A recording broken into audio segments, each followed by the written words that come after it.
기도합니다. 하나님 아버지, 제가 참 잘 부족한 게 많은데도 하나님께서 또 이렇게 성령으로 인도해 주시고, 부족하지만 또 가운데 하나님의 지혜로 이렇게 일본을 이해할 수 있도록 도와주셔서 감사드립니다. 이제 12시 반까지 또 진행할 때 나머지 특히 이제부터는 전란 시대와 에도바크에서 우리 이제 천주교가 처음으로 일본에 전파가 됐는데, 그 놀라운 참 30만 명이 이 주 예수의 이름을 위하여 목숨을 피를 뿌린 이 놀라운 나라를 주님 기억하여 주시고 축복하여 주시옵소서. 공식적으로 기록된 게 30만 명 순교하셨으니 그 기록 안 된 사람까지 합하면 아마 어마어마한 분들이 어, 일본 땅에 예수 그리스도를 위하여 피를 뿌린 땅입니다. 주님께서 결코 잊지 않으시고 마지막 때 일본을 놀라운 참 축복의 하나님의 나라로 바꾸어 주실 것을 믿고 감사드립니다. 일본을 잘 알 수 있도록, 이해할 수 있도록, 제가 사명을 잘 감당할 수 있도록 도와주시옵소서.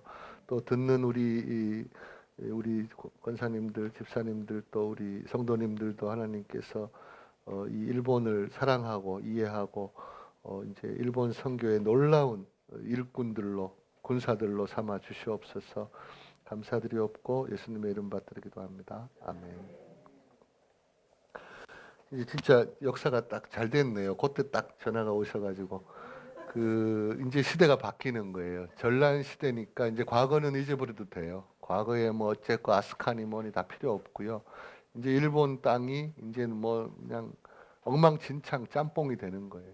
얼마나 심하게 싸웠는지 내가 이 그림을 다 그리려면은 여기는 모리, 여기는 우에스기 겐신, 뭐 다케다 신겐, 뭐 다테마사, 뭐 여기 호조, 뭐 여기 미카와 요 조그만 동네에도 미카와 뭐 하여튼 막 되게 막다 흩어져서 뿔뿔이 조그만 나라들끼리 싸우는 거예요. 그게 100년. 그러니까 이 일본이 얼마나 힘들었겠어요. 백성들의 그 고단한 삶이란 농사 짓다가 전쟁터에 끌려가서 또 싸워야 되고 또 뭐 죽어 나오고. 그러니까 이 사람들이 아마 제 생각에는 이제 죽음이 일상생활이 되니까 눈앞에 보는 게 자꾸 깨면 죽고 죽이고 또 뭐 주군이 바뀌고 뭐 막 이런 그 전란의 그 지옥 같은 곳에서 생활을 하니 그 당시 100년이라는 게 아마 지옥이었을 거예요. 그러니까 이 평민들이 그래서 불교에 심취한 사람도 많고 그러니까 이제 그게 다 싫으니까 산으로 도망가서 성병이 된다든지 아까 그 있고 있기가 무슨 말이냐 하면은 일본 말로 있기라는 게 스트라이크예요. 노조. 근데 일본은 이제 군인들이 칼로 다스리니까 함부로 덤볐다가는 바로 모가지 날라가죠. 그러니까 이제 농성이란 말도 사실 일본에서 나온 말이에요. 농성. 성 안에서 와 그러는 거. 조그만 성 안에 들어가서 농성. 그러니까 자기가 이제 모가지 안 당하려면 이렇게 성을 이렇게 딱 안전한 요새를 지어놓고 거기 들어가서 야 너 나빠 너 나빠 농성하는 거예요. 일본 말이에요. 그러니까 이제 그런 무리들이 이제 속세를 떠나겠다. 머리를 싹 밀어버리고 승려가 되는 거죠. 근데 이제 산에 가보니 승려들도 대단한 힘을 갖고 있네. 삐까번쩍하게 뭐 이렇게 화려하게는 안 살지만 돈도 많고 또 밥 먹고 맨날 무술 연습하고 무기 만들고 이게 보통 집단이 아니에요. 그게 있기라는 게 농성이라는 이제 노조 운동을 있기라 그러는데 있고 있기라 그래가지고 승려 집단들이 형성이 되면서 얘들이 또 조총 만드는 기술을 개발해가지고 무기 거래를 하는 거야. 뭐 아이러니컬하지만 중들이 무기 거래해서 어마어마한 축제를 하고 뭐 대단한 세력이 된 거예요. 아무도 이 영주들이 무시를 못해요. 있고 있기를 중들을. 그러니까 불교의 그렇게 이제 도피, 현실 생활을 도피하기 위해서 산으로 가서 머리 깎고 중이 되든지, 폼나게 살든지, 아니면 계속 죽임 당하든지, 노예로서 고통받고 살든지. 그때 천주교라는 게 들어왔네. 그 가르침을 들어보니까 기가 막히거든요. 주 예수를 믿고, 내세가 있다는 거야. 죽으면 천국이 기다리고 있다니까 그 사람들이 막 그냥 빨려 들어가는 거예요. 이 탄압받던 백성들이. 그러니 사비에르 신부가 이 가고시마를 딱 밟은 순간부터 20년 걸렸는데 20년 만에 놀라지 마세요. 나도 잘 안 믿었는데 통계 안 잡힌 걸로 한 200만 명의 신자가 생겼대. 20년 만에. 그 말은 막 불같이 번진 거야, 이 천주교가. 그 처음에는 영주들, 다이묘들이 이게 그 포르투갈에서 조총도 들어왔지만 천주교의 가르침, 특히 이제 사비에르 신부가 먼저 저거 한 다음부터는 이제 계속 촉촉 오는 거예요. 이제 한두 번 길 내기 시작하면 계속 오잖아요. 그래서 로드리게 신부도 오고 뭐 누구도 오고 뭐 계속 오는 거예요. 신부들이 또 야 우리 일본 가서 전도하자 예수회에서 사비에르가 가 있는데 우리 또 몰려가자. 그러니까 이제 포르투갈 신부들이 오지 말라 그래도 숨어서도 들어가고 이미 이제 전초기지를 만들어 놨으니까 교회도 한 200개를 만들었다 그러네 교토에. 그리고 이제부터 그게 더 중요하니까. 그리고 오다 노부나가라는 영주가 결국 일본 통일의 기초를 마련한 일본의 영웅인데 이 오다 노부나가가 개방적인 사람이었어요. 그래가지고 이 사람 전략은 뭐냐면 예수는 안 믿었지만 이 중놈들을 대항시키려면 천주교를 좀 밀어줘야 되겠다고 생각했나 봐요. 그래서 오다 노부나가가 이 교토 수도를 다 점거하고 자기는 중앙에서 딱 포진하고 주위에는 다 적이고 왜냐하면 인정을 안 해주니까 통일은 해야 되는데 자기는 이 수도부터 점령해야 전두환이가 수도부터 점령해서 저 쿠데타로 성공했듯이 오다 노부나가도 이 영주들 중에 하나였지만 교토를 먼저 가야 되는 거예요. 천황이 살고 있으니까 껍데기지만 교토를 장악하면은 이제 명분이 생기잖아요. 내가 천황을 보호하고 있다. 니들 까불지 마 이제 이렇게 되는데 그 주위에 있는 것들도 자기도 힘이 대등한데 아니면 오다 노부나가보다 더 센데 거기 굴복 안 하죠. 야 네가 저 교토에 천황만 잡고 있다고 다냐? 우리는 네 말 안 들어. 그러니까 이제 막 팽팽한 대립 중에 또 밑에 이 오사카 쪽에 중놈들까지 속색이지 이러니까 오다 노부나가는 자기가 이 위기에서 벗어나고 전략적으로 통일하기 위해서 천주교를 이용하기도 하고 그 다음에 제일 중요한 건 조총. 사실 이 조총이 없었다면 오다 노부나가가 통일을 못했어요. 군사 기술이 완전히 변했어요. 전법이. 그게 이제 나중에 시나노 전투에서 이제 벌어지는데 그동안에 일본 그 막강한 다케다 신겐의 기병대를 이 조총으로 다 격파해 버린 거예요. 그러니까 오다 노부나가는 서양의 그 신기술, 신무기를 도입하고 천주교를 좀뭐 장려까지는 안 했는지 모르지만 이렇게 좀 이렇게 해줬대요. 포르투갈 사람들 자주 만나고 교회 짓고 싶습니다. 교회 지어. 뭐 돈은 대줬는지 모르지만 그래서 교토 시내 성당들이 한 200개씩 지었다. 그러니까 그런 그 전란 시대에 한 2, 30년간 그냥 천주교가 불같이 뻗어나간 거예요. 백성들 속에 그 가르침이 쫙 퍼져나. 근데 이제 뭐 전쟁사는 얘기 안 하겠습니다. 전쟁사가 재밌긴 한데 그거 얘기하면 시간이 너무 부족하기 때문에 저는 이제 이 천주교 역사를 설명드리는데 그래도 전쟁사를 약간 넣어야 이게 이해가 되는데 이제 문제는 왜 오다 노부나가는 혼노지에서 죽는 바람에 핍박으로까지는 안 돌아섰는데 그 다음 쇼군은 아니지 그 히데요시는 쌍놈 출신이기 때문에 쇼군이 될 수가 없어요. 도요토미 히데요시라는 사람은 천민 출신이에요. 근데 왜 이 사람이 풍운하 같이 나타나서 일본을 통일하고 최고의 권좌에 올랐냐 그러면 진짜 기적 같은 인물이에요. 농민 출신이고 아주 가난한 빈농에 거의 노예 같은 생활하던 사람이 바늘 장사까지 했대요. 도회지 나와서 옛날에는 바늘이 귀했나 봐. 옷을 꼬매는 그 바늘 얇게 만들어 바늘을 팔러 다니고 했던 사람인데 이 사람이 오다 노부나가가 어렸을 때 조그만 성주 힘이 없었을 때 그 사람 시종으로 들어간 거예요. 사무라이가 시종.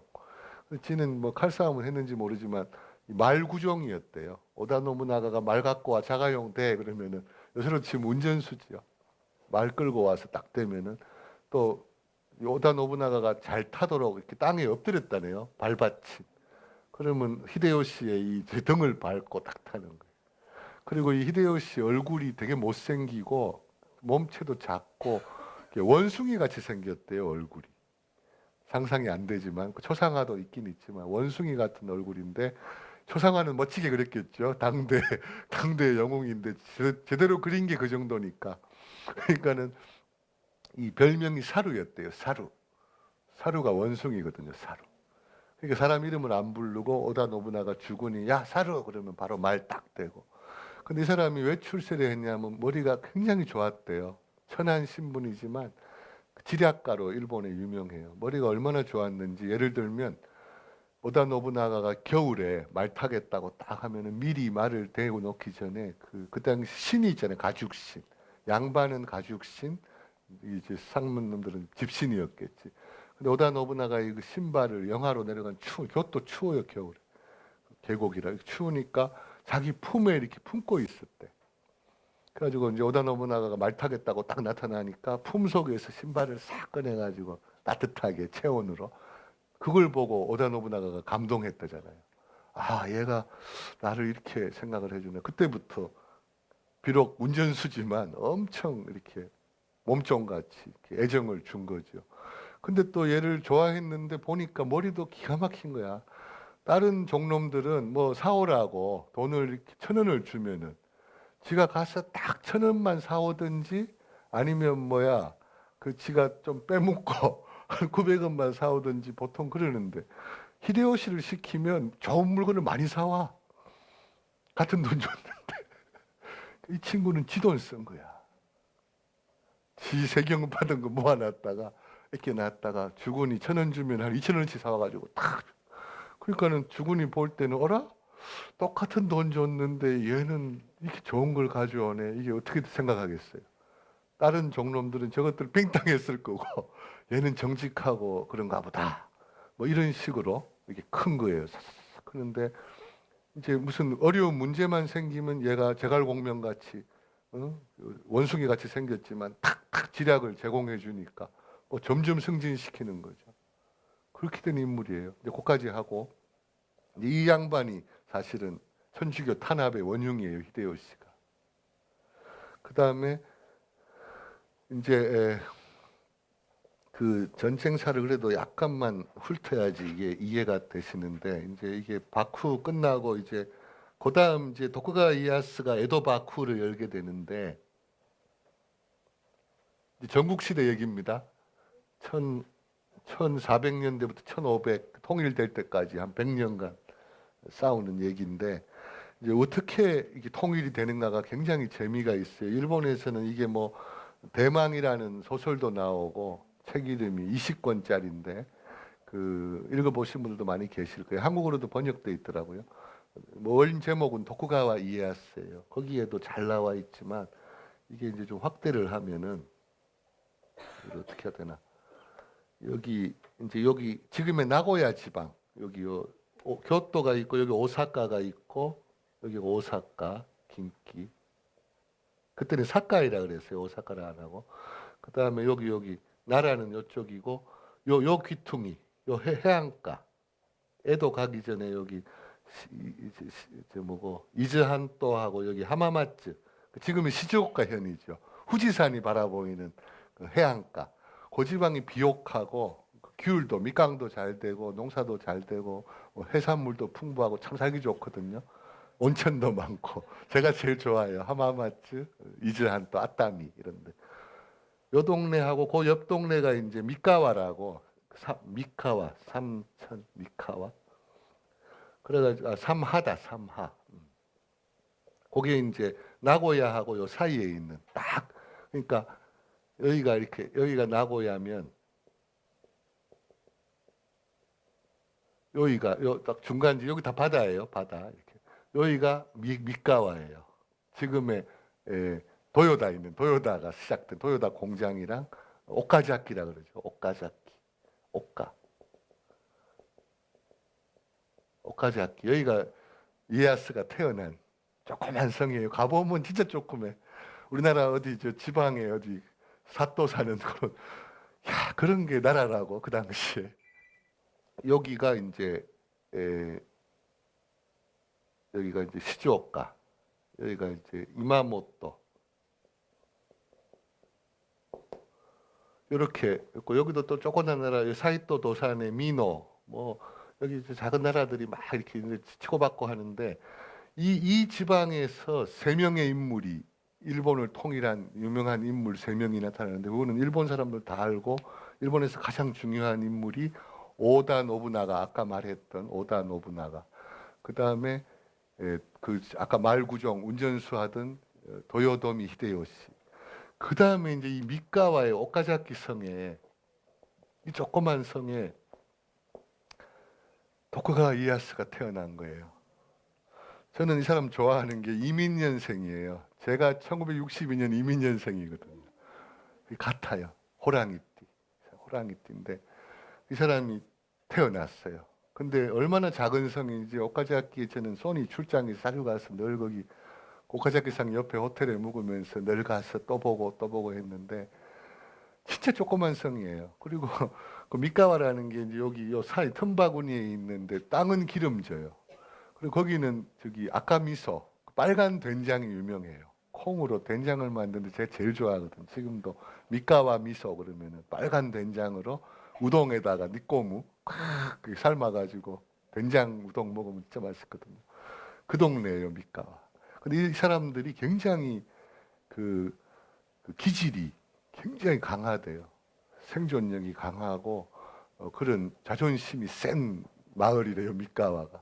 그래서 미카와 벤이라고 있어요. 미카와 사투리는 특이해요. 뭐 이키마쇼 갑시다 이키마쇼 그러면 거기는 고양이 같이 이꼬미야 그런데요. 이렇게 고양이가 미야옹 야옹 하는 것처럼 뭐 다베마쇼 먹읍시다도 다베 미영 이런데요. 그 미카와가 그런 동네인데 이제 잘 들어보세요. 이제 여기 요 바로 위에 나고야의 오다 노부나가는 이 이성에 태어난 성주 아들이고 여기는 히데다다라고 저기 원래는 도쿠가와가 아니라 이름이 마츠다이라 가문이었어요. 여기를 지배하던 영주가 마츠다이라 이에야스도 이름이 원래 마츠다이라에서 태어났는데 약하단 말이에요. 여기는 세고 근데 이 뒤에 이 시즈오카의 하마마츠 쪽에 이마모토 가문이 더 센 거야. 여기는 뭐 엄청 강해요. 뭐 몇백만 석이야. 그러니까 여기 틈바구니에 있는 꼭 조선 우리 조선 같은 거야. 중국과 틈바구니에 있는 거야. 아주 불쌍한 신세죠. 근데 이제 여기서 여기 쳐들어오겠다는 거예요. 쳐들어온대. 근데 이 도쿠가와 이에야스의 아버지가 자기 태어났을 때 겨우 18살이었어.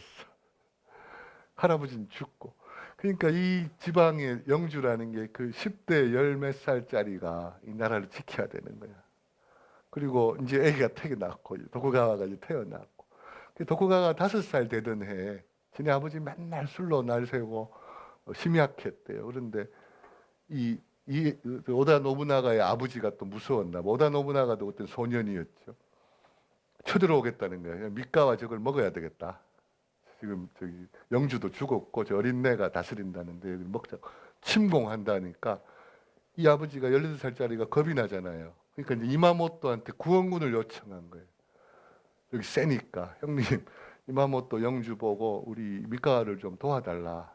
오다 노부나 쳐들어올라 그러니까 나를 좀 군대를 보내서 우리를 보호해 달라고 요청했더니 이 이마모토 요시모토 이게 이마가와 요시모토가 굉장히 야비한 사람이거든요. 뚱보에다가 권력과 힘이 있고 술 여자 좋아하고 뭐 그랬었대요. 맨날 파티만 하고 거의 김정일 수준이었나 봐요. 근데 이게 무슨 조건을 달았냐 그러면 네 아들 때문에 6살짜리 그러니까 내 아들을 인질로 보내.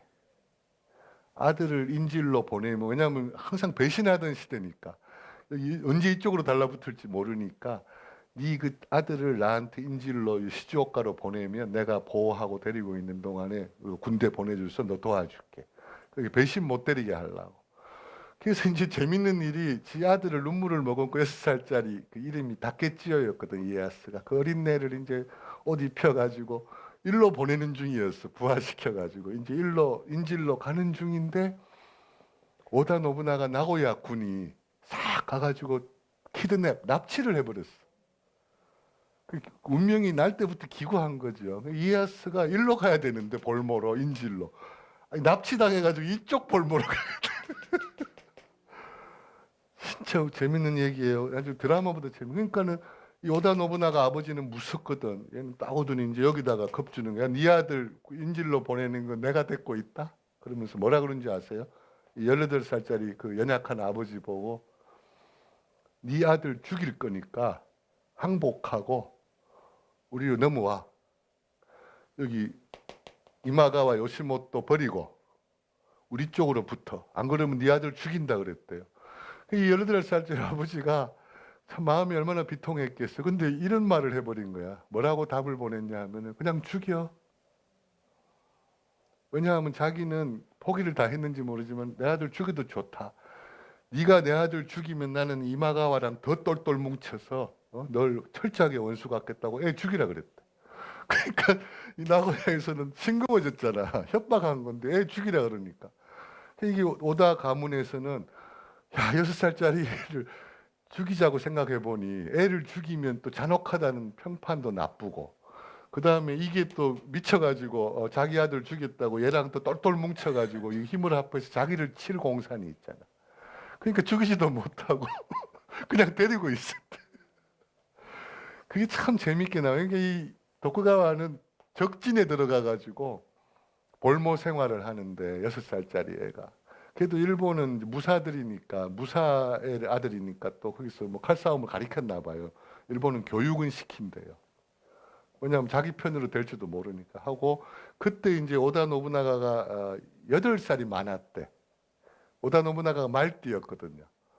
여기는 이제 도쿠가와는 범띠고. 그러니까 8살 형이 그 아들이 있었던 거야. 그러니까 둘이 서로 같이 놀면서 친구가 된 거예요. 적인데. 거기까지 얘기가 되면은 그래서 이제 여기서 죽이지도 않고 자기 아들은 여기 뺏기가 있고 이렇게 있는데 이 아버지는 맨날 술로 보내다가 그 여기 저 소설에 나와요. 자기 인생을 한탄하면서 아들도 죽이라고 그랬고 괴로워하면서 이제 술을 한 잔 먹고 취해 있다가 부하 보고 나 인생 살기 싫으니까 내 목을 좀 베라. 살기 싫다. 그래가지고 이제 그 부하가 주군의 말대로 목을 베서 죽었어요. 뭐 자살이 아니라 뭐 살해당한 건지 뭐 여러 설이 있는데 그 젊은 영주가 죽어버렸어. 그러니까 이 미카와는 이제 주인이 없는 거야. 그럼 주인이 있다면 어린 도쿠가와 6살짜리가 이제 컸겠지. 한 열 몇 살 됐는데 얘가 돌아와서 제 아버지 자리를 차지해야 되는 거죠. 그러니까 이마가와가 요청한 거예요. 야, 미카와의 자리가 비있다. 그 도쿠가와 돌리 보내라. 그러니까 이제 여기서는 야, 이거 돌려 보내야 되나 말아야 되나 그러는데 이제 이마가와가 군사들을 일으켜가지고 이 나고야 성을 포위해 버린 거예요. 그래서 지금 막 싱가포르에서 뭐 협정 맺고 있지만 자기들이 협상을 한 거예요. 그러면은 이마가와 군들이 여기 다 포위해가 야 니네 오다 가문 싹 쓸어버린다 그랬더니 그러면 도쿠가와를 풀어주면 물러갈래? 우리 사이좋게 지내자 평화협정. 해가지고 도쿠가와가 일로 넘어오는 조건으로 이거 풀어주고 다시 돌아오고. 근데 이마가와 요시모토가 또 얼마나 악랄한 놈이냐 하면 그 어린 도쿠가와를 여기다 성주로 삼아야 되는데 아무리 어려도 안 삼아 자기들 속국으로 만들어 버리려고 도쿠가와를 다시 집으로 데리고 가가지고 집 밑에서 볼모로. 그러니까 도쿠가와 인생은 날 때부터 6살 때부터 인질 생활, 포로 생활 아주 기가 막힌 사람의 고생을 죽도록 하면서 그 마음에 얼마나 그 한을 그냥 칼을 품고 있었겠어요. 자기 가신들은 다 기다리고 있고 충신들은. 근데 이 미카와 사람들 특징은 의리가 있어요. 자기들이 아무리 작고 힘없는 주지만 자기 주인은 도쿠가와인데 저기 끌려가 있다. 우리가 그 사람들 이 사람 돌아올 때까지 이 나라를 우리가 지키자. 그러면서 탁 눈물 나요. 근데 도쿠가가 컸어. 근데 이마가와가 또 뭐 처첩이 많은데 딸을 강제로 결혼시킨 거야 도쿠가. 그게 쯔루 부인이라고. 첫 결혼인데 도쿠가와 속을 엄청 새겼나 봐요. 공주 출신이. 부부 상태도 안 좋고 뭐 애는 낳았어요. 요시 누구 저기 낳았는데 야스모토 낳았는데 문제는 이제 나중에는 이제 속국이 됐으니까 돌아왔어요. 자기 이제 결혼까지 시켜가지고 이마가와 딸 데리고 와서 이제 성주 노릇을 하긴 하는데 이제 꼭두각시지. 그 이제 이마가와가 그때 3만인가 5만의 군사를 일으켜가지고 이제 오다를 완전히 썰어버리고 여기 다 차지해야 되겠다. 왜 이마가와는 여기를 차지하고 싶냐 그러면 여기가 통로거든. 교토로 가는. 교토로 들어가야만 내가 천하를 잡을 수가 있거든. 근데 교토로 가는 통로에 이 오다 노부나가가 딱 버티고 있으니까 얘가 쓰러져야 자기가 들어갈 거 중앙으로 진출할 거 아니야. 그 이제 준비해서 딱 들어가려고 그러는데 이제 얘 오다 노부나가가 컸어요. 이제 지가 영주가 됐어. 그 영웅이 오다 노부나가. 오다 노부나가 용감무쌍하고 지략이 뛰어난 사람이거든요. 그 처음에는 이제 도쿠가와가 여기랑 적이 된 거지. 이제 얘가는 지는 피도 안 묻히려고 자꾸 도쿠가와 보고 치라 그러는 거야. 도쿠가와는 이제 오다 노부나라는 전쟁을 벌린 거예요. 옛날에 자기 포로로 있을 때 친한 형이었는데. 그런 게 어디 있어요? 전국 시대에. 어제 저기 오늘의 동지고 뭐. 그래가지고 막 이렇게 싸우고 있는데 이제 이 오다 노부나가가 딱 보니까 이마가한테 이길 능력이 안 되는 거야. 군사나 규모나 뭐든데. 근데 이 오다 노부나가 거기 나와 있는데 머리가 너무 좋아가지고 여기는 3천 명, 딱 3천 명. 여기는 3만 명. 10배 아니에요. 게임이 안 되잖아요. 그때 아직 조총도 아직 사오지 못했고. 얘가 어떻게 했냐 그러면은 요 뒤로 산길을 타고 3천 명이 가가지고 요 밑가와 있는 어디 저 언덕에 여기다가 500명만 진지를 구축하는 거야. 보이는 거야. 그러니까 이마가와가 3만 명인데 쳐다보니까 500명 정도가 뭘 싸우려겠다고 준비를 하고 있거든. 그러니까 얘는 완전히 방심하고 야, 쟤들 진짜 한심하다. 500명 갖고 우리 3만 명을 덤비러 와. 아이고 꼴값하네 그러면서 이제 파티를 연 거예요. 술 파티를. 그래가지고 진중에 3만 명이 주둔하는 가운데에다가 정말 그날 막 술 고기 다 먹이고 다 취해가지고 그 다음에 또 이마가와는 그 천막 안에서 그 노라고 그 연극을 또 즐겼대요. 그 일본 연극 있잖아요. 그거 보면서 술 취해가지고 밤에 즐기고 있는데 숨겨놓은 2,500명의 복병을 이용해가지고 그걸 급습해버린 거예요. 얼마나 급습을 했는지 이마가와가 연극 보고 있다가 오다 노부나가 군이 팍 들이닥쳤는데 자기 부한 줄 알았대. 그래가지고 그때 이마가와 요시모토 모가지가 날아간 거예요. 그리고 그 3만 명 그냥 2,500명이 도륙해버린 거예요. 그러니까 여기에 군사들 다 죽었어 여기서. 그 오다 노부나가가 막 그 소문이 일본에 쫙 퍼진 거예요. 젊은 영주가 한 새파란 20살짜리가 영주가 됐는데 그런 놀라운 작전으로 10대 1에 10배나 되는 군을 다 해치웠다. 막 소문 퍼질 거 아니에요. 문제는 불쌍한 건 도쿠가와 이 낙동강 오리알 된 거야. 이제 여기 자기들 배경이 다 사라지고 자기는 여기랑 싸우고 있었는데 어떻게 해. 그러니까 도쿠가와가 그때 어린 마음이지만 뭐 할 수 없지. 약하니까. 그러니까 여기 붙는 거예요. 오다 노부나가 형님 저 볼모 생활할 때 우리 친했잖아요. 그러면서 그때부터 도쿠가와가 이제 여기는 끊고 오다 노부나가 편이 되는 평생 오다 노부나가 죽을 때까지 그때 안 변했어요. 이 편이 돼버린. 근데 이제 고부간의 갈등이 하나 있었어요. 이게 도쿠가와 이에야스가 또 평생 가장 가슴 아팠다고 죽을 때 남긴 얘기가 있는데 이마가와 요시모토 같이 부인 아니야. 쯔루 부인이라고. 근데 이 여자가 남편 속국의 남편이라고 무시하지 깔보지 지 멋대로 하지. 지 아버지가 이마가와인데 그 다음에 뭐 바람도 많이 피웠나 봐요. 딴 남자랑 뭐 바람도 피우고 뭐 그러니까 그래도 찍소리 못하지. 약소국의 영주인데 찍소리 못하고 참고 살았는데 아들 하나 낳아줬어. 노부야스라고. 근데 문제는 이쪽을 붙었잖아. 근데 이 나고야의 오다 노부나가가 이제 노부야스, 이 쯔루 부인이 놓은 장남의 이에야스의 장남의 며느리가 이쪽에서 들어온 거야. 옛날에 원수에서 독구히메라 그래요. 독구히메. 독구히메가 들어와가지고 노부야스, 이에야스 아들하고 결혼해버리니까 이제 고부가 나네. 시어머니 며느리. 옛날에 적이야. 세상에 만나면 서로 흘겨보고 치고받고 뭐 난리가 난 거예요. 그래가지고 이제 여기 이 독구히메가 또 아들하고도 사이가 안 좋은 거야. 왜냐 그러면 지는 또 이쪽 공주인데 이 약소국의 남편이라는 게 마음에 들겠어요. 부부 생활 원만하지 못하고 맨날 전쟁에 쫓아가가지고 시어머니 욕하고 개판이라 그러고 막 이러니까. 근데 이 여자가 참 문제가 있는 여자의 독구히메가 그 며느리가 이에야스 며느리가 아니 뭐 진짜인지 뭔지 모르겠는데 거짓말을 했대요. 뭐라고 했냐면 지 남편인 노부야스가 이에야스의 아들이 지 엄마인 이마가와의 그 공주 지 엄마 아니에요. 시어머니하고 짜가지고 반역을 꾀한다. 우리 나고야를 잡아먹으려고 했다라고 밀고를 해버린 거야. 근데 그거를 사실 여부를 따져봐야 될 거 아니에요. 박근혜 대통령하고 똑같아요. 사실 여부도 모르고 그냥 의심만 갖고 오다 노부나가가 뭐라고 명령한 줄 아세요? 굉장히 무서운 사람이에요. 독후가 보고 네 아들 할복시켜. 할복 가르쳐주게. 하라기리라고 하는데 하라기리. 일본의 전통적인 방법인데 일본인들은 힘이 미덕이고 죽음을 미화시켜요.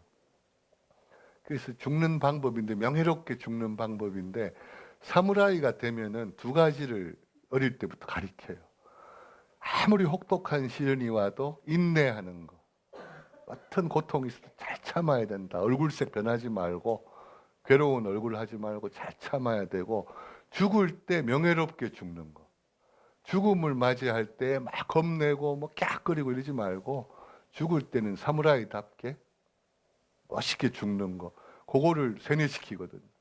그러니까 일본 무장들은 적에게 포위되거나 뭐 이제 죽을 때 되면은 적에게 목을 베기 싫으니까 자기가 할복을 해요. 근데 할복하는 방법을 애들이 있었어 좀. 조금 그런데 그냥 배에다 복대를 띄고 이렇게 그 로드리게스라는 그 포르투갈 신부가 그거를 목격했나 봐요. 그래가지고 보고서를 포르투갈로 보낸 거 읽어보면 잘 나와 있대요. 이렇게 딱 단을 만들고 정인들이 뺑 불러앉고 그다음에 뭐 노래도 몇 곡 부르고 그다음에 위에 올라가면 이제 하얀 복띠를 배에 두르고 그다음에 이제 이게 가르면은 아프잖아요. 그걸 면해 주려고 칼잡이가 목 빌 사람이 뒤에 딱 서 있고 자기는 먼저 이제 일본인들은 영혼이 배에서 나온다고 생각한대.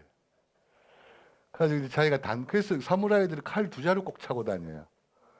영화 잘 보세요. 이렇게 긴 칼 하나 꼽고 또 단검 하나 꼽고 있다고. 그 단검이 그 자살용이야. 그거는 싸우려고 하는 단검이 아니라 자기가 명예롭게 죽기 위해서 항상 갖고 다녀. 우리나라 지금 은장도지. 그래가지고 배를 딱 꼽아서 갈른대요. 깊이 갈라서 창자를 또 다 끄집어내야 되는데 산 상태에서 다 내고 그 다음에 이제 고통스러워할 때 뒤에서 목을 빨리 팍 잘라버리는. 그게 하라기리. 그게 자기들의 아주 뭐라 그러나 영예로운 죽음이라고. 뭐 이게 야만족인지 신사인지는 잘 모르겠는데 그렇게 해요. 그게 일본이에요. 그리고 근세에도 최근에도 그 누굽니까 그 적군파 뭐 우익 이런 사람들 소설가가 하라기리 했잖아요. 60년대 최근에 와서도 뭐 일본의 전통을 지키겠다고 뭐 텔레비 중계까지 했는지는 모르겠는데 그 할복에 죽었잖아요. 전통식으로 60년대 소설가 한 명. 이름은 기억이 안 납니다. 그래서 어디까지 얘기했냐 그러면 그러니까 이제 아들을 할복시키라는 거야. 그러니까 이에야스가 그 어린 마음에 자기는 이제 20대고 아들이 이제 10대인데 뭐 자기 그냥 속이 막 그때 제일 괴로웠대요. 그렇지만 대망을 위해서 살아남고 응? 자기도 살아남고 미카와 백성들도 살아남아야 되고 오다 노부나가에 반역했다가는 뭐 국물도 없거든. 그래서 피눈물을 감추면서 아들을 할복시키고 그 노부야스는 진짜 할복해서 죽었잖아요. 마누라 잘못 만나가지고. 근데 그때는 정락 결혼이기 때문에 자기가 뭐 짝을 선택할 권리도 없고 결혼을 통해서 동맹관계를 확인하고 또 얘가 배신 때릴까봐 인지를 데리고 가야 돼. 심지어 여기서 또 그 말씀 드릴게요. 하여튼 뭐 이렇게 과정을 다 거쳐가지고 이제 오다 노부나가 어느 정도 통일을 다 이루어놨어요. 기반을 닦아놨는데 이제 교토도 다 점령했고 이제 왼쪽에 있는 이 모리 여기 다케다 신겐 뭐 우에스기 겐신 요세 호조 요 네 개만 이제 잔챙이들 처리하면은 통일을 눈앞에 두고 있는데 이제 자만하죠. 오다 노부나가 이제 너무 다 거의 눈앞에 통일이 보이고 뭐 이제 몇몇 잔당들만 소탕하면 되니까 자기는 이제 천하를 다 얻은 것 같이 자신만만해가지고 교토로 들어가기 전에 비와코 옆에 있는 혼노지 본능사라는 곳에서 여장을 풀고 그때 다 절에서 묵었나 봐요 옛날에는. 거기서 이제 멋있게 하룻밤 자고 그 다음 날 교토로 가서 이제 모리 쪽을 굴복시키고 군세를 일으켜서 모리를 칠 계획을 딱 하고 잠자고 있는데 문제는 자기 군사들을 많이 데리고 가는 게 보통 기본인데 방심한 거예요. 근데 사실은 자기 군사지. 자기의 신복 중에 그 아케치 미츠히데가 있었어요. 아케치. 이름도 웃겨요. 아케치. 지혜 진짜. 얘가 진짜 자기 신복이었거든요. 오른팔. 김재규였어요. 김재규.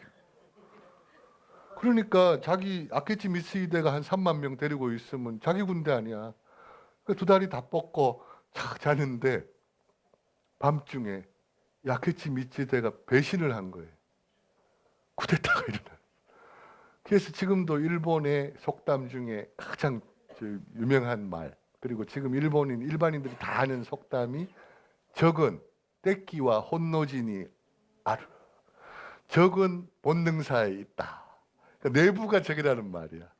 그러니까 회사나 정치단체에서도 내부의 적을 말할 때 떼끼는 혼노진이 아르. 이런 말을 해요. 그런데 내 적은 멀리 있는 게 아니라 내 측근에 있다. 그래가지고 이 천하 통일을 눈에 앞에 두고 그 유능하고 훌륭한 그 미남이었대요. 그 오다 노부나가가 서양 문물을 잡아들. 그 사람이 아마 통일했으면 임진왜란도 없었을 것 같고 뭐 어떻게 일본이 변했을지 모르죠. 근데 이 양반이 부하의 아케치 미치히데에 의해서 죽는데 그 가신들 남마루랑 그 무사들이 그냥 주군을 보호하려고 지들은 육탄으로 막고 있는데 뭐 워낙 500명밖에 안 되니까 3만도 500명이 되나요? 그러니까 자기가 또 명예를 더럽히면 안 되니까 오다 노부나가도 이제 부하들을 막 싸우고 있는 동안에 자기는 깊은 방에 들어가서 문 다 걸어 잠그고 할복한 거예요. 자기 나름대로 할복하고 불을 지르라 그랬대.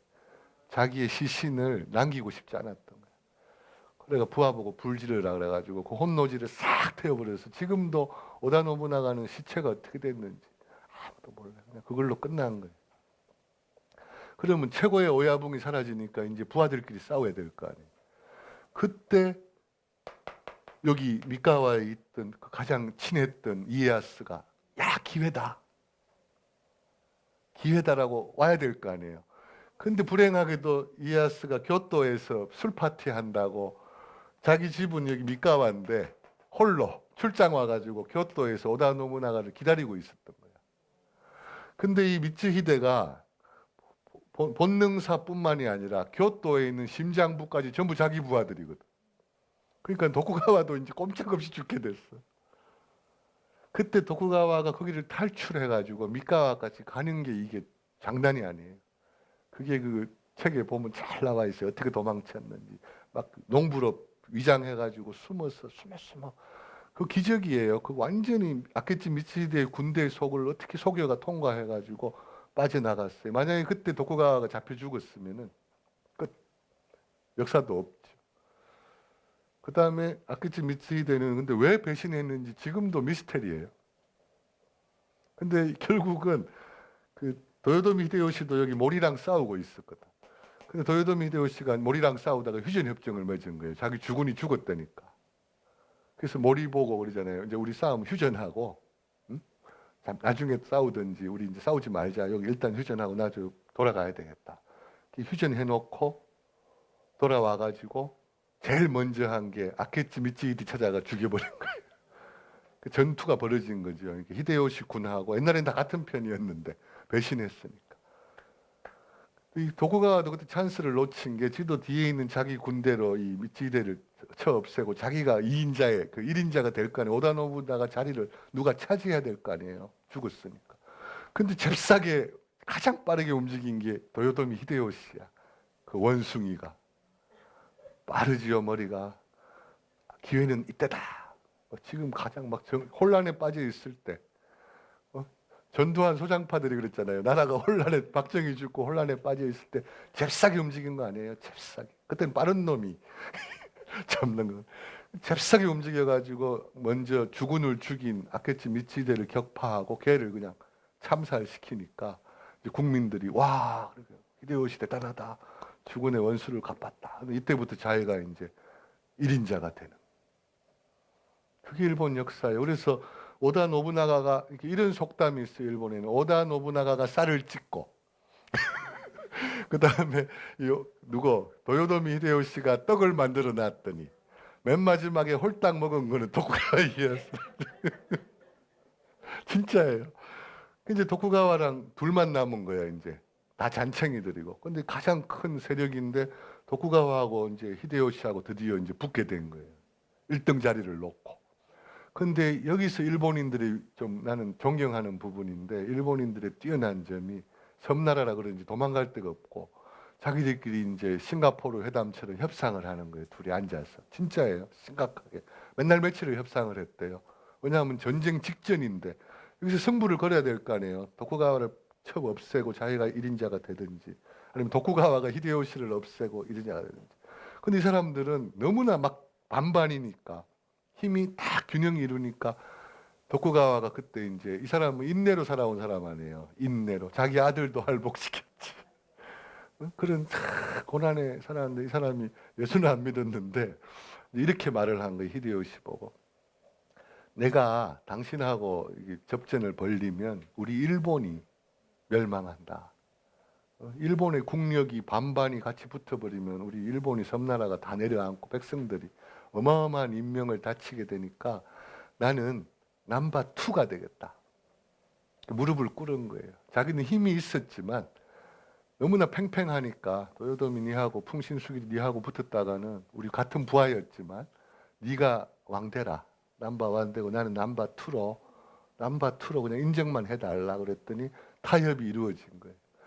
근데 이제 여기서 참 놀라운 거예요. 도요토미 히데요시가 그 타협의 증거로 지 엄마를 인질로 보낸 거야.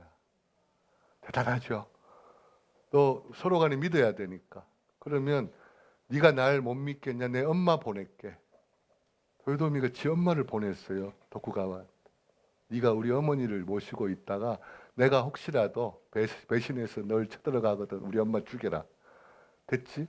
그리고 도쿠가와도 지 딸이랑 다 그쪽으로 시집 보낸.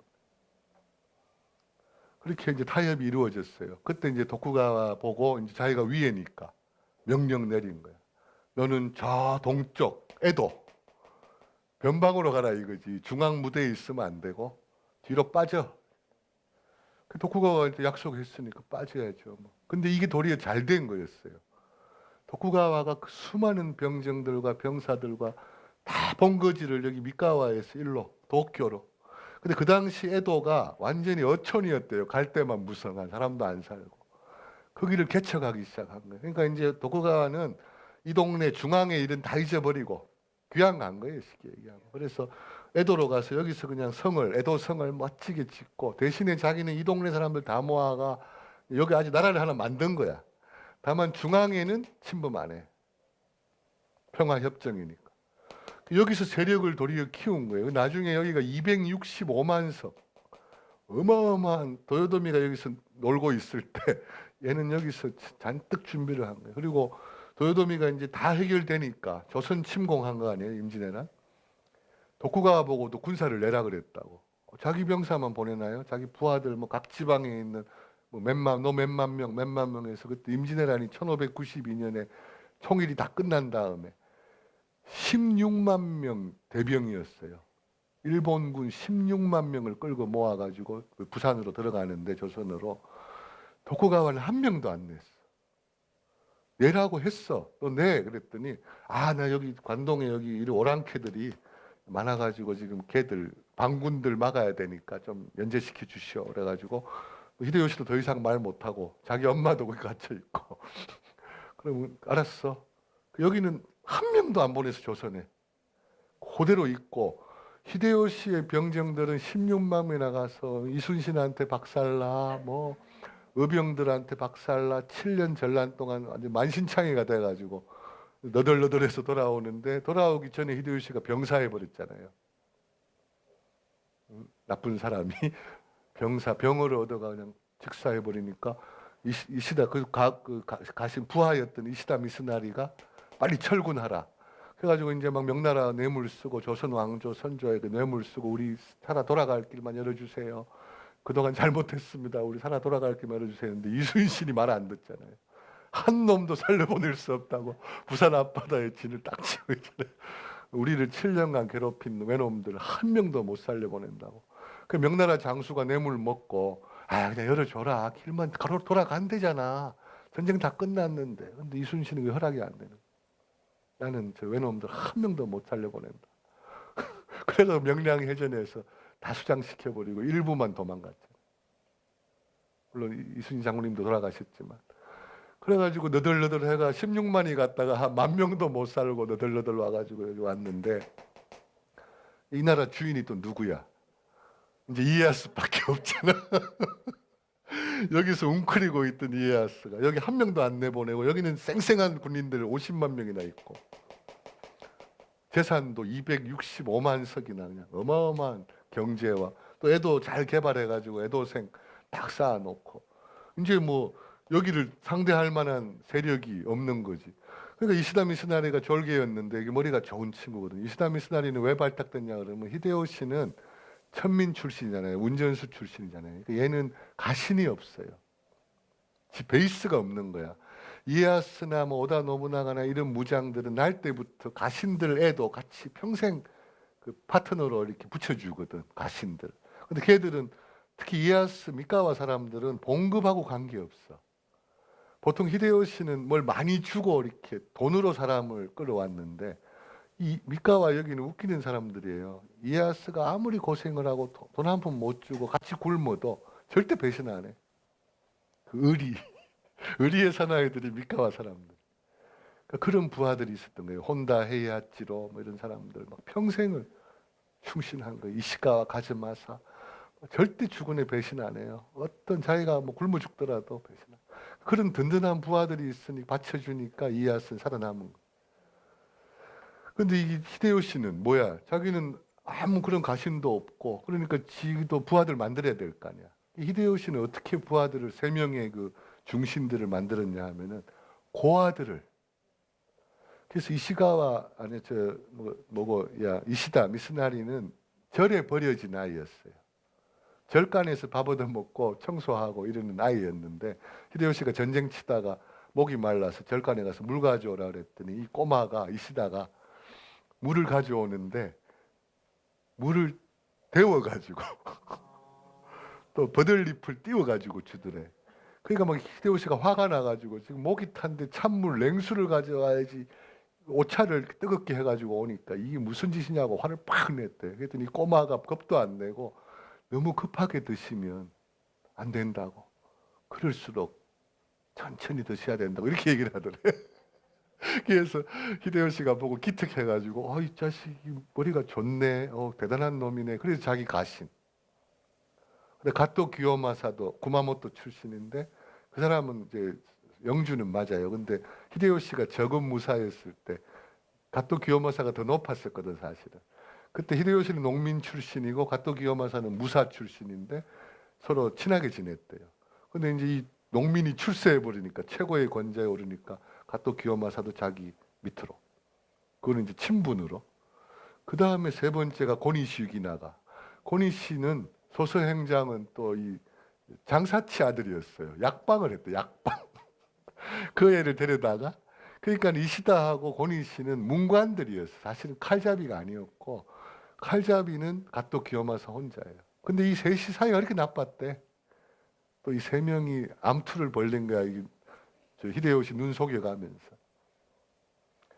그리고 참 이 얘기는 꼭 해야 돼요. 임진왜란하고 관계되는데 이제 히데요시가 조선 출병이라 그러거든요. 일본에서. 우리는 임진왜란 보낼 때 16만 명 보낼 때 2명의 선봉장을 보냈는데 고니시 유기나가를 보내고 왼쪽, 오른쪽은 가토 기요마사가 갔는데 가토 기요마사는 뭐 신앙도 없고 막갑하니까 막 그냥 다 죽이고 뭐 조선인들 코 베고 귀 베고 뭐 목 베고 뭐 그리고 또 이상하게 이 일본 섬에는 원숭이가 살고 호랑이가 없어요.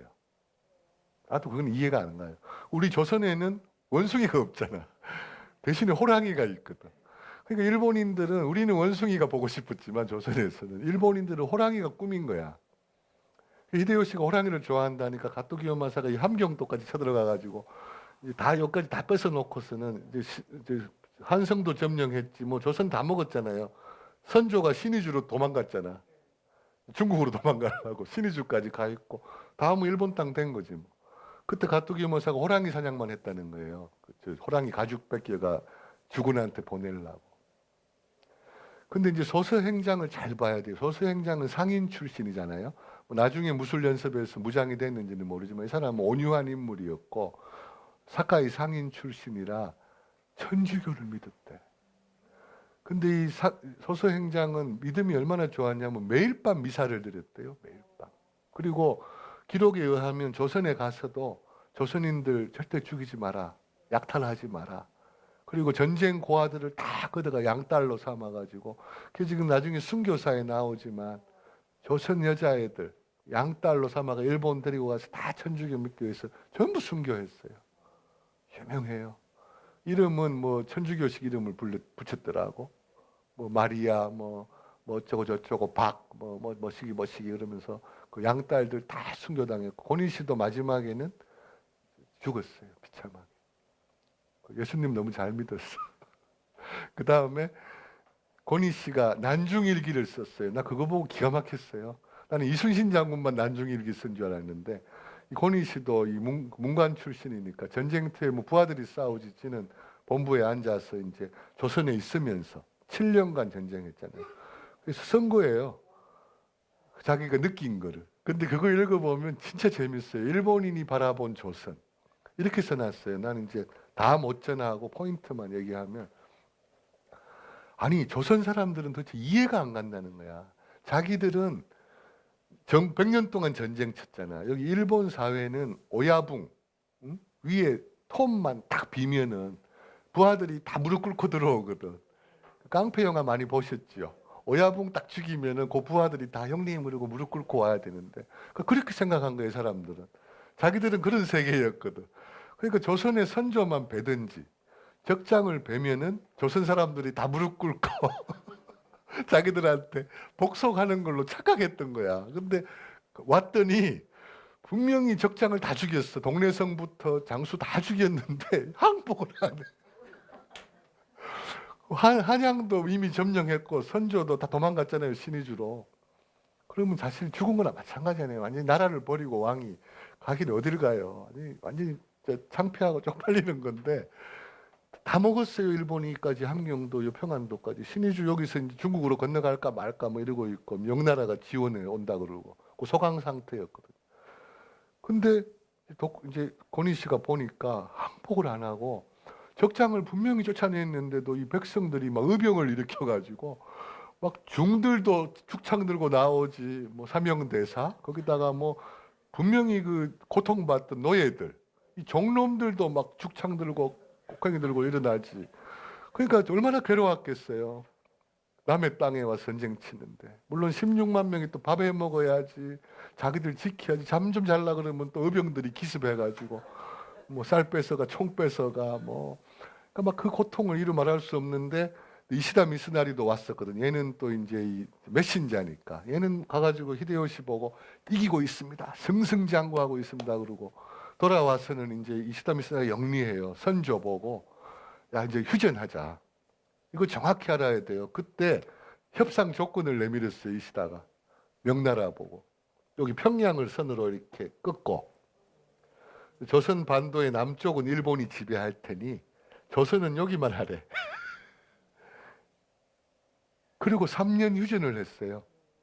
휴전. 휴전이 뭔지 알죠? 지금 우리나라처럼 싸움 안 하고 요 선을 중심으로 야, 평양 내줄 테니까 여기서 그냥 정전 협정을 하자. 그리고 여기는 우리가 그냥 먹을게. 일본이 지배하고 조선은 요 평양을 수도로 하고 여기만 하고 명나라하고 잘 지내. 이렇게 되게. 근데 우리나라가 힘이 없으니까 3년을 그 상태로 있는데 다만 전라도하고 여기 여수하고 여기는 이순신 왕국인 거야. 이거는 뭐 이순신하고 싸우면 백전백패니까. 그리고 일본 이순신이 왜 중요하냐 그러면요. 일본군이 보급로 부산에서부터 여기까지 무기하고 쌀하고 날라야 될 거 아니에요. 그 험한 길을 그때 뭐 도로 경부고속도로가 해서 뭐 그 수레에다 끌고 병사들이 지고 가야 되는데 얼마나 힘들어. 그 헥헥거리고 가다가 또 의병들이 나타나가지고 또 공격당하지. 막 너무 괴로운 거야. 날씨도 춥지. 조선이 또 얼마나 추워요. 먹을 것도 없고.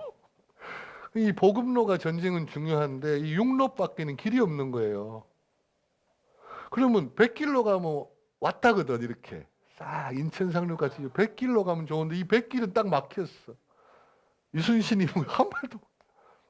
그리고 이순신은 또 선조 말도 안 들어. 왜냐하면 이시다 미스나리가 선조하고 협상했거든요. 저 이순신만 좀 막아달라. 우리가 비단도 갖다 드리고 뭐 황금도 갖다 드리고. 그때 이 썩은 선조 정부의 고관들이 그 뇌물을 다 받아 먹었대. 뭐 그 아낙네들은 막 비단 옷 입고 좋아가지고 일본군들이 갖다 주니까 진짜 그랬대요. 그러니까 이시다는 이제 여기까지 딱 소장한 상태인데 이제 더 이상 협상이 안 되는데 여기 이순신이 이제 임금 말도 안 듣고 도리어 여기 힘을 길러가지고 이제 육로로 해서 막 일본군들을 격퇴하기 시작하니까 이시다가 막 죽을 맛인 거야. 그런데 이제 정유재란이 3년 만에 다시 발발한 거예요. 그 협상이 깨진 거죠. 왜냐하면 명나라가 위협을 느끼고 안 되겠다, 조선을 구해야 되겠다고 명나라가 이제 군들이 들어온 거예요. 5만 명이. 그러니까 정유재란이라 그래가지고 여기서는 다시 준비해가지고 다시 올라와서 재전쟁이 붙었는데 이제 게임이 안 되죠. 일본군들은 이제 너덜너덜 이제 뭐 밥 먹을 것도 없고 거의 이제 지쳐서 힘든 거예요. 이 조선 땅에 막 춥고 막 의병들이 괴롭히지. 죽을 맛이었겠죠. 자기 고향에 가고 싶지. 그리고 분명히 점령했는데 항복 안 하지. 제일 중요한 거는 항복하고 들어와야 되는데 안 들어오잖아요. 그래서 권희 씨의 일기에 그게 자기는 이해할 수가 없다. 그러니까 이 전쟁은 안 된다. 그러니까 이제 눈밖에 나는 거죠. 그러니까 나중에 비참하게 이제 숙청된 거고 권희 씨는. 그리고 또 신앙심이 너무 깊었고 군인은 잔인해야 되는데 이 사람은 이렇게 전쟁으로 친 거지 주군이 시키니까 절대 조선 시민들을 해코지하지 말고 약탈도 하지 마라. 왜냐하면 그리스도를 믿는 사람인데 그런 일이 있었대요. 그래서 이제 다시 돌아가면 이제 에도바쿠 얘기가 되는데 이제 히데요시 갔고 여기 웅크리고 있던 대병이 그냥 교토로 진출한 거예요. 진출해가지고 이제 이시다 미스나리는 조선에서 다 철퇴했죠. 돌아왔죠. 이제 다 빠져 죽었지만 이순신한테 돌아와서 이제 또 끌고 모으는 거예요. 히데요시 부하들을. 야, 우리 모으고 이제 이에야스를 적으로 돌리는 거예요. 저 이에야스가 히데요시 자리를 넘보고 있다. 우리 막아야 된다. 그리고 히데요시가 56살에 아들을 낳았잖아. 요도기미한테요. 요도기미가 어떤 여자냐 그러면 절세 미인인데 히데요시가 그 말 구종하면서 오다 노부나가의 여동생이에요. 오다 노부나가가 주군인데 사장님인데 그 여동생이 얼마나 이뻤는지 그 여동생이 절세 미인이었는데 이 여자도 기구해요. 오다 노부나가가 동맹을 맺으려고 이 오이치 부인 여동생을 여기 지금의 그 니가타 쪽 그쪽에 있는 그 아사 뭐고 아사 내 이름을 까먹었네. 거기로 시집을 보냈어. 그러니까 같은 편이었는데 이 아사 이 사람이 배신을 한 거야 또 오다 노부나가를. 근데 이 부인은 자기 오빠가 적이 됐지. 근데도 딸만 둘 낳았대요. 근데 이 남편을 순종한 거야. 남편이 우리는 다 전멸하더라도 의리를 지키기 위해서 니네 오빠랑 싸워야 된다. 그래가지고 나중에 히데요시가 또 그 성을 불태워 버린 거예요. 그 자기가 흠모하던 평소에 짝사랑하던 여자가 남의 부인이 된 데다가 거기서 불타주고 자기가 불태워 주겠거든. 자기 주군이 시키니까. 근데 딸 둘이 있었는데 이 아버지가 죽으면서 엄마랑 그래도 우리 딸 둘만은 탈출시키자. 그래서 그 차차하고 그 둘 딸을 탈출시켜가지고 히데요시가 거둔 거예요. 히데요시는 자기가 흠모하던 여자의 딸이잖아. 그 첫째 장녀 이름이 차차였는데 나중에 첩으로 만들어버린 거야. 주요가 아니죠. 그래가지고 그 여자가 나중에는 진짜 본부인 밀어내고 그 오사카 성을 축성해서 아주 가장 절정기일 때 요도기미라는 이름을 요도에 있는 기미가 아까 왕이라 그랬잖아요. 요도기미라는 이름을 갖고 실제적인 부인으로서 막 휘둘렀죠. 근데 이 여자가 아들을 낳았네. 차차가 요도기미가. 그게 이름이 히데요리. 56세 놓은 거예요. 아기가. 근데 그러니까 이건 뭐 56세 최고의 권력을 지는데 아들 낳았으니 뭐 그보다 더 좋은 게 어디 있어. 그냥 눈에 넣어도 안 아프죠. 근데 그래서 이제 히데요시가 병들어 죽을 때 지 부하들을 다 불러 모은 거예요. 그때 이에야스도 있었대.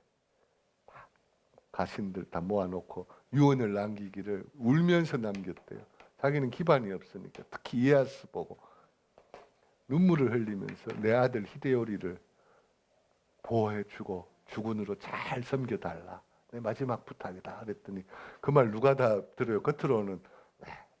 그래가지고 이제 이에야스 다른 아이들은 네 하이 그랬는데 이에야스 보고는 니는 왜 대답 안 해? 그랬더니 이랬더래요. 이에야스가 나는 너무 감동이 와서 답을 못한다.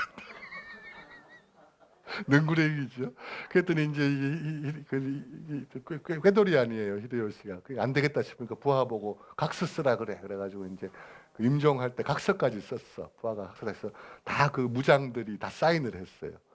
근데 이제 이에야스도 할 수 없으니까 사인해야지. 거기서 미움받으면 안 되니까 자기도 사인하면서 속으로 그랬답니다.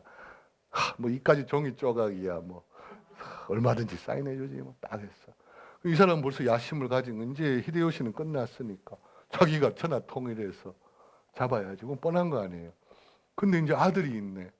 얘가 열 몇 살이 된 거야. 이제 히데요시가 70에 죽었으니까 성장을 했는데 아직 20살은 못 되고. 그러니까 이 엄마가 요도기미가 섭정을 한 거예요. 여자가. 근데 이제 오사카 성을 얼마나 화려하게 세웠는지 그 당시 뭐 명나라 사신도 기절초풍할 정도로 화려했대요. 이에야스가 다 불태워버렸지만 다 태워 죽였지만 그러니까 그 오사카를 또 히데요시가 얼마나 섬세하게 설계를 해가지고 꼼꼼하게 잘 만들었는지 난공불락의 성이래. 이 얘기는 꼭 드려야 돼요. 지금 북계하고 대치하는 게 지혜가 있기 때문에. 해자라 그래서 일본 성은 적군이 못 들어오게 이렇게 연못을 파요. 성 주위에 보셨죠? 황궁가도 그것도 이중으로 파요. 에도성도 이중이야. 소토보오리, 우찌보오리. 근데 지금은 이제 개방시켜가 소토보오리에 지금 우리 동경교회도 있고 많이 있지만은 이중으로 하는데 여기 오사카성은 3중이었대. 호수를 3개를 그리고 그 안에 10년 이상 먹을 식량이랑 뭐 모든 걸 다 비축해 놓고 그 화려하기가 이루 말할 수 없고 군사들도 뭐 얼마든지 거기서 먹고 한 10년은 보충이 없어도 먹고 살게끔 다 해놨대. 그러니까 이게 난공불락의 성인 거예요. 거기 딱 들어앉아 가지고 호령을 하는데 그 이에야스 눈에는 가시 아니에요. 근데 히데요리가 또 적통 아니야. 히데요시의 아들이니까. 그러니까 다른 백성들 보는 눈도 있고. 그러니까 자기는 다른 동료들로부터 따돌림 왕따 안 당하려면 충성하는 척을 해야 될 거 아니에요. 그래도 힘은 있으니까 이제 많은 그 장수들 앞에서 그랬대요. 히데요리를 탁 끼고 앉아가지고 우리 히데요리 내가 보호한다. 꼭 이토 히로부미가 조선에 와서 고종 황제 보고 조선은 우리가 보호한다 하듯이 다 먹으려고. 그 나중에 이제 속셈이 드러나는데 이제 하나씩 숙청하는 거죠. 김일성 같이. 자기가 권력을 완전히 잡기 위해서 남로당에 뭐 박헌영도 죽이고 조만식 선생도 죽이고 김구 선생도 죽이고 하여튼 뭐 하나씩 제거해야 자기가 잡을 거 아닙니까? 그러니까 호시탐탐 기다리면서 이제 하나씩 히데요시 부하들을 제거하고 점점 이제 강성해져서 이제 본색을 드러낸 거예요. 이제 안 되겠다. 오사카 성 우리 접수하겠다 그랬어. 그랬더니 히데요리랑 그 요도기미가 어우 웃기는 소리 하지 마. 우리 백성들 다 보고 우리는 이 성 절대 포기 안 해. 쳐들어와 봐. 그래서 이에야스가 3년을 공격을 했어. 3년을. 근데 삼중이잖아요. 조총도 안 맞아 멀어서 화살도 안 돼. 대포를 쏴대도 뭐 워낙 난공불락 안 돼. 그러니까 후유의 진, 뭐 유명해요. 겨울의 공격, 낮저 여름의 진, 낮저노 진. 그러면서 막 3년을 공격을 해도 끄떡도 안 하네. 그러니까 뭐 이에야스가 막 골치 아파가지고 이거를 꺾어야 되는데 이거 어떻게 저걸 함락시키냐. 포위는 해갖고 있는데 나오지도 않고 먹을 거 그쪽에 한 10년 먹을 거 있다 그러고 안 나와. 그러니까 막 이에야스가 속이 타는 거야. 여기서 중요한 교훈을 얻어야 돼. 역사에서 이에야스가 평화 정책을 쓴 거야. 지금 김정은이나 트럼프하고 똑같아요. 싹 백기를 들고 야 우리 얘기 좀 하자. 대화. 그래서 요도김이랑 히데요리 이제 사신 나오라 그래가 뭐를 제안했냐 그러면 우리 이러지 말고 우리 너무 피곤하지 않냐. 니도 바깥 세상 좀 보고 싶기도 하고 우리도 여기 포위하고 있으니까 힘들어 죽겠다. 그러니까 평화, 니의 안전을 보장할 테니까. 어? 네 오사카 성의 안전, 네 체제를 내가 보장해 줄 테니까 핵무기를 포기하래. 핵무기가 뭐냐 그러면 여기 해자를 메우겠대. 그러면 그 삼중 해자를 흙을 넣어가지고 메우면 육지가 되면 바로 공격이잖아. 근데 그것 때문에 지키고 있었던 건데 그거를 메우는 대신에 쏘지 말라 이거지. 우리가 메워도 되냐? 대신에 평화협정 맺으면 되잖아. 절대 공격 안 하고 너 안 죽여. 절대 안 죽이고 너 그 히데요리의 체제, 김정은 체제를 그대로 내 보존해 줄게. 그대로, 그대로. 걱정하지 마. 근데 이 바보가 넘어간 거야. 그래서 다 사인했으니까 협정하고 뭐 여러 사람 다른 나라들, 다른 나라 장수들도 보는 데서 다 협정했죠. 그 여기서 잘 보셔야 돼. 지금 세계 돌아가는 걸 다. 그랬더니 이제 안심하고 메우라 한 거야. 메우는데 1년 걸렸대요. 싹 메우고 나니까 이에야스가 싹 돌변해가지고 바로 진군 그냥 치고 들어가가지고 이제 해자도 없는데 들어가서 불태워 죽였어요. 그래서 그 화려한 오사카 성이 다 사라지고 지금 그 오사카에 있는 건 나중에 조그맣게 그냥 모형으로 만들어 놓은. 지금은 그 오사카 성 아니에요. 그 터예요, 터. 오사카 가시면. 그래가지고 히데요리랑 그 일족들을 에도, 요도 기미도 뭐 물론 안에서 뭐 할복했는지 모르지만 다 태워버린 거예요. 성체 싹 태워버리고 마지막으로 남긴 말. 제가 어젯밤에 저녁 먹어서 총무님께 말씀드렸더니 기겁하시더라고. 야, 그 말 그거 야, 막 메모하시더라고. 뭐라 그런지 알아요? 이에야스가 그때 선포하기를 적장의 말을 믿는 자가 이 세상에 그런 바보는 없대. 적장의 말을 믿냐? 바보들아. 이렇게 돼. 그러면 지금 사태를 한번 잘 생각해 보세요. 나는 물론 하나님께서 다 일하시지만 이 역사의 흐름을 보면 지금 김정은하고 트럼프가 똑같은 상황이에요. 트럼프 뭐라고 얘기하는 거예요? 네 안전 보장해 달라고? 김정은이가 히데요리야. 도요토미 히데요시가 지 아버지 김정일이고 너 개방해 나오고 핵무기가 위험하잖아. 그 해제 아니에요. 그것만 메워. 핵무기만 싹 없애면 너 안전 보장해주고 너 뭐 잘 살게 해줄게. 지금 그 말하는 거 아니에요. 트럼프는. 그리고 어제도 텔레비 보니까 이 김정은이 얼굴이 상기돼 있더라고. 느끼셨어요? 트럼프는 그냥 이러고 뭐 얘기하는데 김정은이가 얼굴이 막 이렇게 들어가 긴장한 게 딱 보이더라고. 뭐 둘이서 무슨 말을 했는지는 모르지만 하여튼 보장해 준다니까 사인하는 거지. 글쎄 이제 뭐 미군들이 들어가서 뭐 핵사찰 한다고 막 해집고 다닐지도 모르죠. 그건 잘 모르겠어요. 그거는 이제 진행이 어떻게 될지 뭐 약속을 지킬지 배신할지는 모르겠는데 그 적장의 말을 믿냐고. 그리고 이 세상의 흐름이 그런 거거든요. 뭐 말 약속 북한은 지켰나요? 옛날에 뭐 핵 저거 사찰 받고 안 한다고 해놓고 뭐 서약서 몇 장씩 써놓고 맨날 미사일 쏘다고 그랬잖아요. 지금까지. 그런 건 생각 안 하고 지금 뭐 트럼프 약속만 지키라? 그 뭐 이해가 되십니까? 그리고 미국은 이제 엄밀하게 얘기해서 팍스 오브 아메리카 아닙니까? 전 세계의 패권 국가로서 아까 이에야스 같이 전부 전 세계를 통일하려는 그런 사람인데 지금 눈에 가시가 중국인데 소련도 다 붕괴돼 가지고 맛이 갔고 이제는 미국 위에 최강국이 누가 있어요? 중국밖에. 시진핑은 지금 뭐 김정은이 끼고라도 북한을 보호해야 돼요. 지 살 길이거든. 만약에 북한이 미군 손에 들어가면요. 쿠바가 플로리다 앞에 갖다 놓는 거랑 똑같아요. 쿠바가 그 코앞에 미사일 갖다 놨잖아요. 소련이 옛날에. 쿠바가 미국 바로 앞에 있는데 만약에 이 황해도 여기 황산고시에 여기가 중국하고 제일 가까워요. 이 황산고시의 닭소리가 닭 우는 소리가 여기 들린대요. 중국. 그 정도로 가까워요. 그러면 이 황해도 황산고시에다가 미군 비행장 건설해봐요. 중국은 바로 전쟁 일으킬 거예요. 여기 뭐 베이킹까지 5분이면 날아가는데. 저게 심장부 앞에 창을 딱 갖다. 나는 그걸 아마 트럼프가 노리고 있는 것 같아. 김정은이를 어떻게 꼬들겨가지고 니 잘 먹고 잘 살게 해주고 니 체제 다 보장해 줄 테니 우리랑 친하게 지내고 우리 말 잘 들어라. 그러니까 저는 뭐 트럼프 대통령이 신앙이 있는지 없는지 잘 모르는데 확실히 아는 거는 트럼프 대통령이 초신자라는 얘기 들었어요. 전에는 믿음이 없었는데 요새는 좀 이스라엘도 보호하고, 그 이스라엘 보호하는 이유는 그 딸내미가 이방카 남편이 유대인이에요.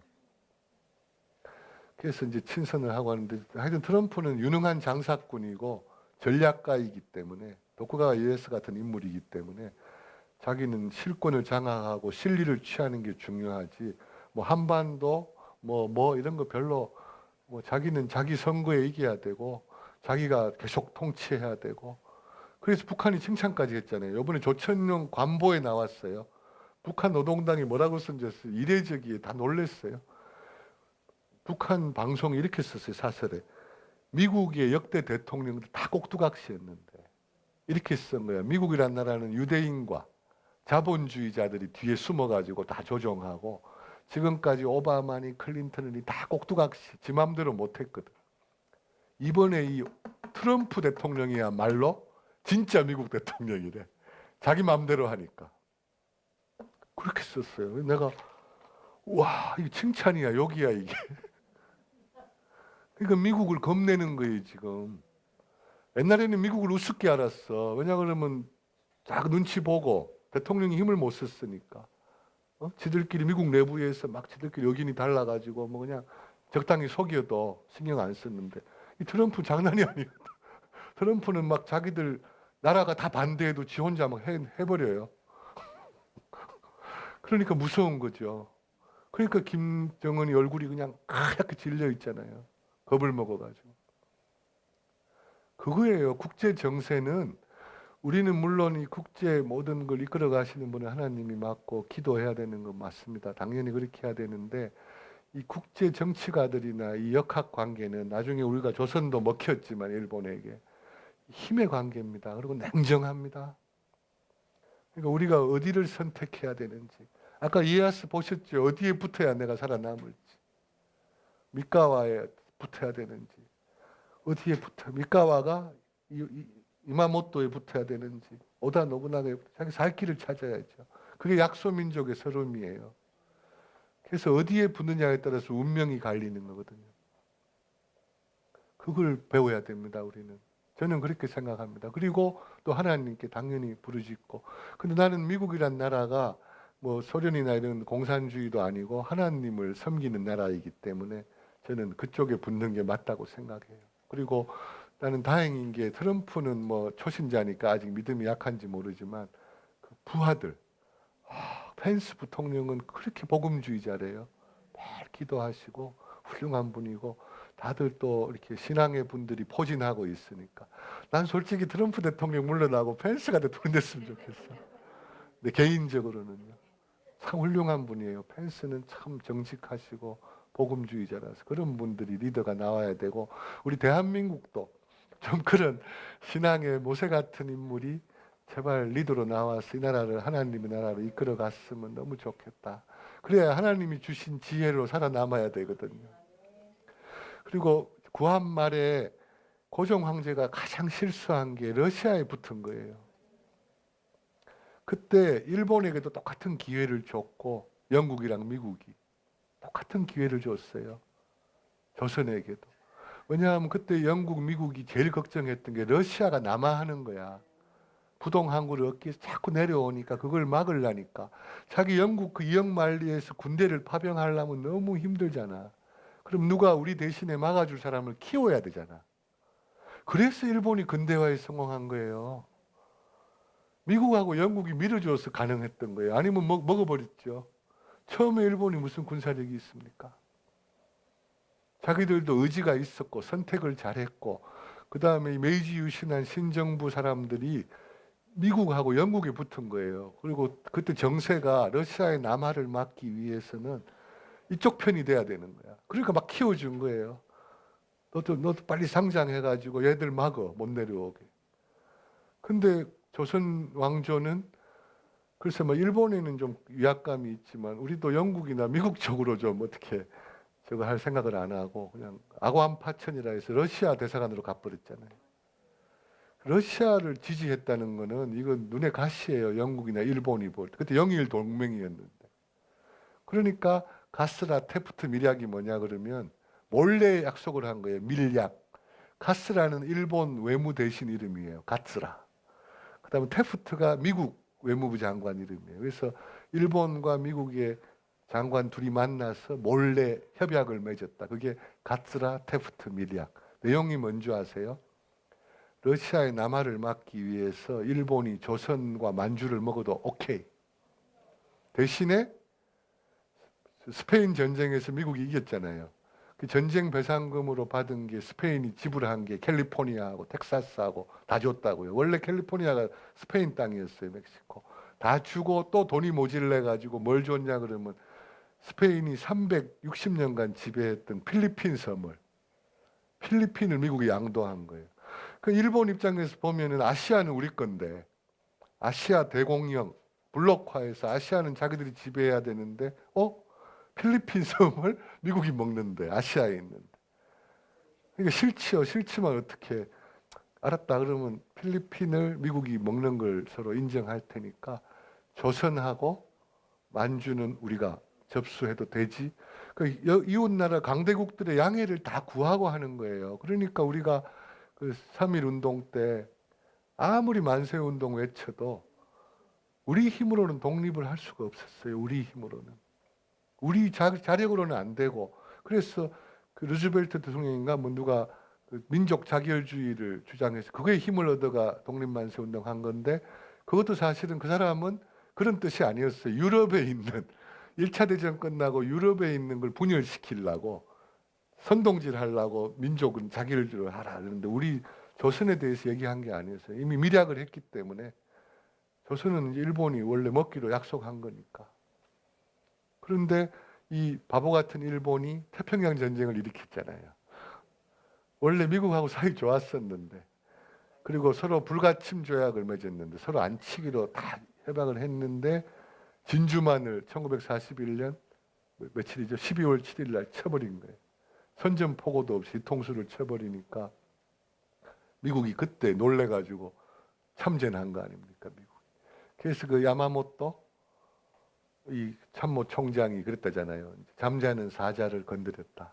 이제 일본은 끝이다. 그 사람이 이미 알았죠. 말을 못할 뿐이죠. 지는 전쟁을 국민들에게 어떻게 얘기해요? 국력이 잽이 안 되죠. 미국이 참전하면. 이게 하나님께서 역사하신 거라 저는 믿는데 미국이 참전함으로써 태평양 전쟁에서 미국이 승리하면서 우리가 자동적이 아니죠. 일본군 무장 해제라는 명목으로 38선이 갈렸죠. 우리는 힘이 없으니까 우리의 목소리를 낼 수가 없잖아요. 한반도가 일본으로 알고 있으니까 여기 일본군들이 관동군부터 여기 쫙 깔려 있는데 졌으니까 일본군들의 무장을 해제하는데 소련이 8일 전에 참전했거든요. 연합군으로. 딱 정확히 일주일 전에. 그러면서 자기들도 성전국이잖아요. 미국하고 연합군이었으니까 우리도 이긴 나라니까 같이 구미니까 일본군들 쫓아내야 되는데 자기들이 요 38선 걷고 요 위에는 북한은 우리가 쫓아낼게 남한은 미국이 쫓아내라. 그래서 남북이 갈린 거예요. 그러다가 그 당시 분위기가 일본이 우리를 지배할 때 워낙 극우였거든요. 그냥 이런 뭐 스트라이크나 노동조합 그 다음에 그 당시 일본 사회에도 청년들 속에 공산주의가 막 들어왔어요. 사회주의가. 마르크스 레닌을 공부하던 애들을 이 일본 군부가 아주 씨를 말려버렸어요. 다 비밀 경찰들이 잡아다가 다 죽이고 히틀러도 그랬잖아요. 히틀러도 공산주의자들은 다 죽여버렸거든요. 그러니까 여기는 일본은 공산주의자가 씨가 말랐는데 식민지였던 조선에는 조선 청년들 중에 일부가 공산주의에 매료된 거예요. 빠진 거예요. 아, 공산주의, 유토피아. 어제 말씀드렸죠. 이 땅에 없다. 유토피아. 이 땅에 없는 지상 낙원을 사람의 힘으로 건설하자고 청년들이 들고 일어나는 그런 분위기 속에 공산주의에 물든 사람과 또 자유주의 이렇게 막 이렇게 해방되고 막 내분이 있었잖아요. 한국. 그럴 때 뭐 38선 딱 긋고 소련군이 진주에서 철수 안 하고 김일성 세우고 우리는 뭐 어떡합니까? 그 당시 남한의 인물이 미국에서 오셨던 이승만 박사밖에 더 있습니까? 세웠잖아요. 그게 이제 남북이 갈린 거 아닙니까? 그러니까 우리가 우리의 힘으로 우리가 힘이 있었다면 남북이 왜 갈리겠습니까?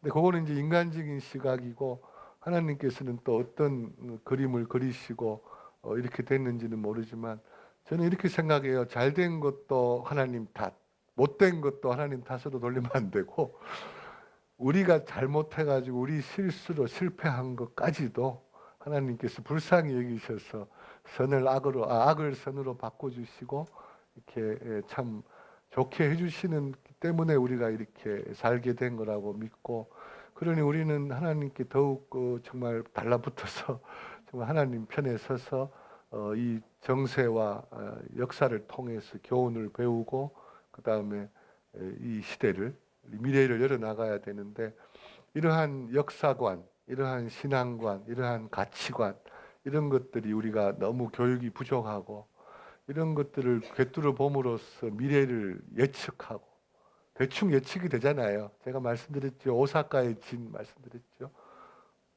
그런 거예요. 그래서 도쿠가와가 전부 오사카 성을 함락하고 나니까 이제 눈에 거칠 것이 뭐가 있습니까? 이제는 1603년, 1603년이에요. 에도, 자기의 본거지, 어촌을 개발해서 멋지게 에도성. 에도성도 멋지게 지었대요. 그게 지금 천황이 살고 있는 동경역 앞에 있는 게 에도성이에요.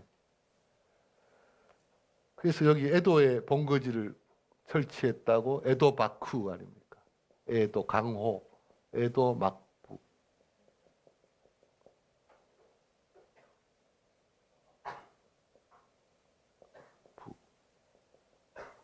가 1603년에 시작돼가지고 거의 왕조죠. 천황은 따로 있고 쇼군 시대가 일대 초대 쇼군이 도쿠가와 이에야스.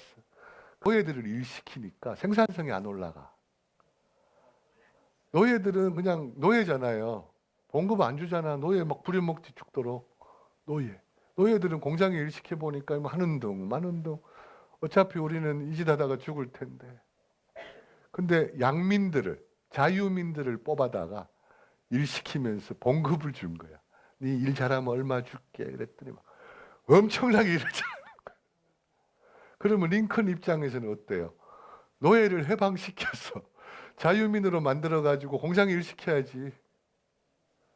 남부에서는 목화밭에다가 막 죽도록 패가지고 죽도록 부려먹어야 되고. 근데 공업과 농업의 차이인데 결국은 북군이 승리했잖아요. 이게 웬일이에요? 북군이 승리하니까 노예들 해방되고 미국이 공업국으로 돌아간 거죠. 목화밭에서 재배하고 농사 짓는 나라가 아니라 산업화, 공업화로 들어간 거예요. 그게 미국이에요. 1850년대. 그러니까 그때 전기선을 큰 걸 만들어 가지고 띄웠어요. 왜 일본까지 왔냐고 조사해 보니까 그 당시는 고래가 이 자원이었답니다. 고래를 잡아다가 그 당시는 이게 케미칼이 발전이 안 돼가지고 요새는 윤활유를 석유에서 뽑아가지고 만드는데 그 당시는 고래 기름으로 기기에 윤활유도 치고 고래 기름이 그렇게 필요했대요. 근데 대서양이나 뭐 이런 데는 고래를 다 싸그리 잡아가지고 씨가 말랐나 봐. 그러니까 이제 고래 잡으러 우리 동해하고 일본해하고 태평양 이쪽으로 진출한 거예요. 왔는데 구로훈해 그게 얼마나 컸냐 그러면 요새는 뭐 작은 배지만 그 당시에 몇백 100m나 되고 대포가 60문이 있었대. 그 다음에 1000명의 미국 선원들이 승선하고 있었고, 그 다음에 그 굴뚝이 있어가지고 연기가 나는 거예요. 그래서 일본에 그 보면 재밌어요. 기록이 어느 농부가 처음 본 농부가 기겁을 해가지고 막 쫓아가서 영주 보고 보고한 거예요. 막 저기 바다에 어떤 배에 불이 났다고. 그래서 무슨 불이 나 그러고 산에 올라가서 내려다 보니까 불이 아니라 배 위에 굴뚝이 있고 그래서 연기가 올라오는 거예요. 전기선이거든요. 바람이나 노젓는 게 아니라 전기기관의 힘으로. 그러니까 일본인들이 경악을 한 거예요. 그 페리 제독이라는 사람이 또 상륙까지 했잖아. 그래가지고 일본 애들이 벌벌 떨면서 이게 웬일이시냐 그랬더니 또 페리가 얼마나 강단이 있는 인물이냐 그러면 야 우리랑 저기 수호를 맺자. 빨리 개방해. 안 그러면은 대포 쏜다 이렇게 돼.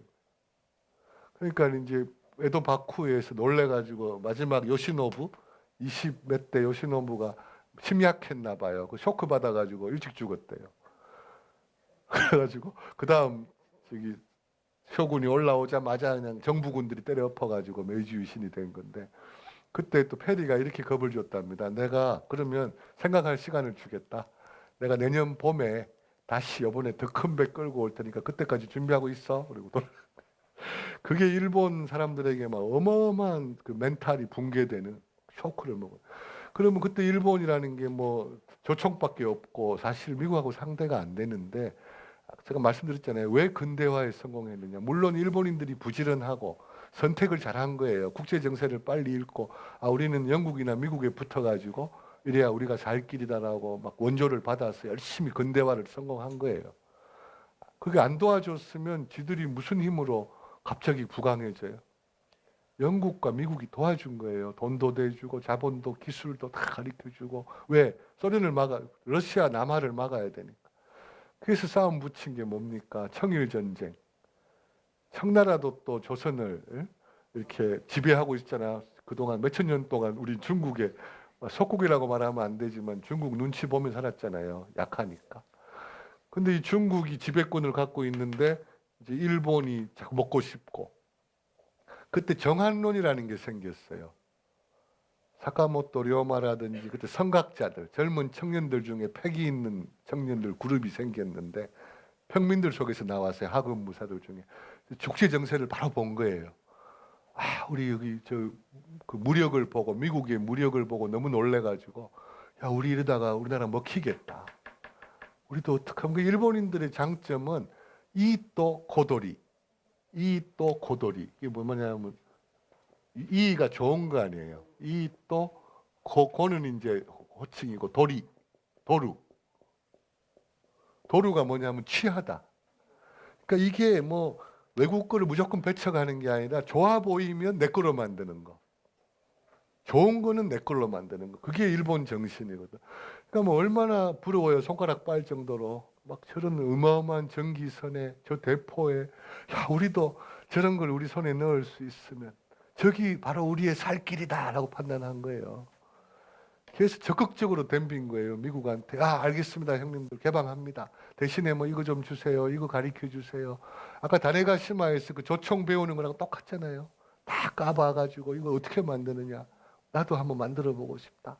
그러니까 안 나가니까 그 포르투갈 상인 돈 주고 기술자 데려와서 그 조우선 감는 것까지 배워가지고 이제 완성한 거 아니에요. 그 일본 역사가 변한 거 아니에요. 그래서 일본은 1868년에 시작했는데, 어디 갔어? 1868년에 시작했는데 벌써 1875년, 이 뭔지 아세요? 몇 년 후입니까? 8년 후에 벌써 군함 만들어 가지고 우리 운양호 사건, 강화도 와서 페리 제독이 하든지 똑같은 일 했잖아요. 조선에 대해서 대포 빵 쏘면서 문을 열으라고. 1875년이에요. 대원군이 세국 정책 쓸 때. 일본은 이렇게 나라를 개방해서 청년들이 2만 명이 정부 예산의 2%를 썼다네요. 그 젊은 애들 프랑스, 독일, 유럽으로, 미국으로 공부시키러 보낸 거야. 2년간. 이 불타는 청년들이, 일본 청년들이 프랑스, 독일, 영국, 미국 막 가서 배우는 거야. 뭐 이거 뭐 탱크는 어떻게 만드는지, 엔진은 어떻게 만드는지, 뭐 참 2년 동안 배워가지고 집결한 거예요, 다시. 그 돈을 다 댔대요, 메이지 정부가. 돈 다 끌고 모아서라도 이거는 배워야 된다. 그 사람들은 의지가 있었던 거고, 그 다음에 도움이 있었던 게 뭐냐 그러면 이 미국이나 영국이 러시아를 막기 위해서 식민지로 안 삼고 쳐들어가서 쟁탈하고 다스려야 되는데 그러지 않고 도리어 밀어준 거예요. 왜냐하면 자기들이 파병하려면 너무 머니까. 영국에서 파병하려면 뭐 군함 보내고 돈 들고 힘들잖아요. 야, 일본 애들 키워가지고 저 막자. 근데 만약에 그거를 우리 조선이 받았다고 생각해봐요. 우리도 눈을 빨리 떠가지고 외교관 보내가지고 형님들 우리 러시아는 우리가 막아드릴 테니까 우리 좀 밀어주세요. 나 그렇게 해서 상상을 해보는 거예요. 그냥. 그때 고종이 눈이 번쩍 떠가지고 야 이거 안 되겠다. 국제정세가 지금 러시아의 남하를 저기 영국이나 미국이 막는 걸 원하는구나. 그럼 어느 편에 붙어야 우리가 유리할 것인가를 바로 판단해야 되는데 그런 게 좀 어두웠지 않았나 막 이렇게 생각이 듭니다. 벌써 12시 반이 돼가지고요. 어, 내일 더 이제 식민지하고 그다음에 신앙적인 얘기로 하겠습니다. 저는 뭐 시간만 조금 더 허락해 주시면 뭐 더 조금 하고 싶습니다만은 그리고 이제 내일은 사실 신앙적인 얘기를 집중적으로 하겠는데 아까 말씀드렸죠.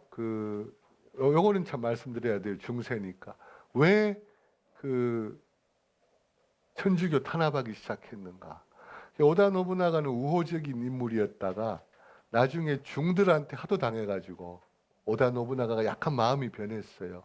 천주교를 처음에는 이렇게 경쟁시키려고 잘한다 잘한다 그러고 성당 막 짓게 했는데 나중에 이 불같이 일어나는 걸 보고 겁을 먹은 게 야 불교 중들도 저렇게 조총 만들고 나를 저렇게 힘들게 했는데 그리고 그 오다 노부나가는 트라우마가 있어요. 교토의 바로 뒤에 여기 히에산이라고 있는데 여기에 또 큰 절이 있었거든. 사카이도 있는데 이 중들이 끝까지 항거하는 거야. 그래가 이 노다 노부나가는 냉혹하고 무서운 인물이라 그 불질러 가지고 중들을 다 태워 죽였어요. 근데 걔들이 3년간 항쟁하니까 아주 진절머리 난 거예요, 오다 노부나가. 그걸 보고 야 혹시 천주교도 이 신앙심 가진 사람들은 이게 죽음도 무서워하지 않으니까 얘들도 불교처럼 저렇게 돌아왔을 가능성이 있겠다라고 이제 의심하기 시작했던 차에 아까 혼노지에서 죽었잖아요. 부하한테 배신당해서. 그래서 일단 넘어갔어. 히데요시가 이제 잡았잖아요. 히데요시가 이제 천하 통일해가 남바완이 되고 도쿠가와는 에도로 물러가고 그때만 해도 이제 크리스찬들이 얼마나 늘어났겠습니까? 한 200만 명 있는데 아직 박해는 안 했어요. 박해하게 된 원인이 재밌어요. 히데요시가 이제 등 따시고 배부르고 모든 권력을 저장하고 조선도 정벌 하러 보내고 심심하잖아요. 다윗이 왕궁 위를 거느렸듯이 다 평정하고 나니까 딴 데 눈 돌리잖아. 뭐 여자 목욕하나 뭐 이렇게 보는데 히데요시도 똑같았나 봐요. 거기 이제 유명한 역사의 직서 온나가리. 온나라는 게 여자, 가리가 사냥이에요. 여자 사냥. 근데 뭐 처녀들이나 뭐 예쁜 애들 골라다가 궁녀로 삼고 뭐 첩이 한 300명 된다 그러니까 그거 뽑는 거야. 누가 말려. 근데 이 히데요시가 이제 권력이 너무 세지니까 이 나쁜 짓을 하기 시작하는 게 지 부인들을 건드리기 시작하는 거야. 근데 일본은 그게 가능해요. 일본은 뭐 영화나 그런 데 보시지만 자기 부인도 막 주군한테 갖다 바쳐요. 주인이 원하시면. 그런 나라예요. 우리랑 소프트웨어가 달라요. 제가 말씀드렸죠. 근데 이제 호소가와 부인 중에 그 여러 장수 부인들을 이제 임진왜란으로 조선으로 보내놓고 남편들은 또 조선으로 가서 그저 우리야 같이 싸우고 있잖아요. 열심히 자기를 위해서 싸우고 있을 때 이제 부인들을 직접 건드리고 야 누구 부인이 이쁘다더라 그러면 괜히 뭐 하남이라 그래서 벚꽃놀이 한다고 뭐 풍류를 즐긴다고 잔치를 배설하고 여자들 다 오라 그래 위로한다고 해놓고 은근히 추파를 던지면서 압력을 가하는 거예요. 나한테 수청들어 네 남편 저 빨리 가는데 근데 대부분의 여자들이 다 넘어왔어. 이 막강한 권력자 앞에 누가 감히. 근데 딱 한 여자가 절대 안 된다는 거야. 춘향이가 나온 거야. 춘향이가. 그래가지고 그 사람이 누구냐 하면 호소가와. 호소가와 또 조선에 남편 출정가 있었거든. 호소가와의 부인이 장수의 분이 부하지만 절세미인이었고 이름이 크리스찬이었어. 천주교. 가리샤 부인이라고 유명해요. 가리샤. 나중에 찾아보세요. 근데 절세미인에다가 이 여자가 신앙을 가진 거야. 그것도 그냥 가진 게 아니라 아주 깊이 스페인 신부들을 불러다가 성경 공부도 하고 신앙심이 깊었나 봐요. 그러니까 히데요시 꼬임에 가서 이제 술 파티에 참석은 했는데 히데요시가 추파를 던지니까 토낀 거예요. 아 무슨 일이 있다고 죄송하다 그러고 자리를 피했거든. 히데요시 이게 뭐 자기는 모든 권력을 100% 쥐고 있는데 그거 가만 놔두겠어요? 계속 괴롭힘을 하는 거예요. 나한테 수청 안 되냐, 뭐 압력도 넣고, 뭐 회유도 하고, 뭐 변사또지 했는데 끝까지 말을 안 듣는 거야. 거기에 히데요시가 놀래가지고 왜 그런지 분석을 시켰어요. 저 여자가 왜 딴 여자들은 다 넘어오는데 웬만하면 내 권력 앞에 굴복하는데 자기가 무서우니까 여자는 목숨이 10개인가 왜 나한테 굴복을 안 했더니 천주교 믿는답니다. 천주교에서 가르침이 한 남편만 따르는 거랍니다. 안 된답니다. 그래? 내 권위에 도전하는 종교였어? 자기도 천주교는 알았죠. 권위시위 나가도 천주교 신자고 그러다 감배도 다 천주교 부장들이 많았거든. 몰래 믿건 뭐 대놓고 믿건 다 알았어요. 자기도. 근데 자기 말을 안 듣는 거야. 천주교 믿는 사람이. 거기서 이제 히데요시가 꼭지가 돌아. 야, 이거 위험하다. 내 권위에 도전해. 북한도 지금 뭐 물론 공산주의자들은 종교가 아편이라고 뭐 절대 유물사관이고 뭐 절대 믿지 않습니다. 눈에 보이지 않는 건 안 믿는 사람들이지만 북한에도 크리스찬이 두려운 거예요. 왜냐하면 자기들 권위를 김일성 유일 사상이고 김일성이 제일 신인데 그보다 더 높은 신이 있다니까 그 말이 됩니까? 그 막이지요. 그러니까 히데요시도 야, 이거 위험하다. 이거 안 되겠다. 이거 못 믿게 해야 되겠다. 하고 천주교 포교 금지령을 내려버린 거예요. 그게 발단이 된 거예요. 되게 웃기죠. 그 여자 때문에. 그 욕심 때문에. 그 자기에 대한 권위에 대한 도전. 그게 인간이에요. 내 권위에 누가 감히 도전을 하는가. 천하평정했는데.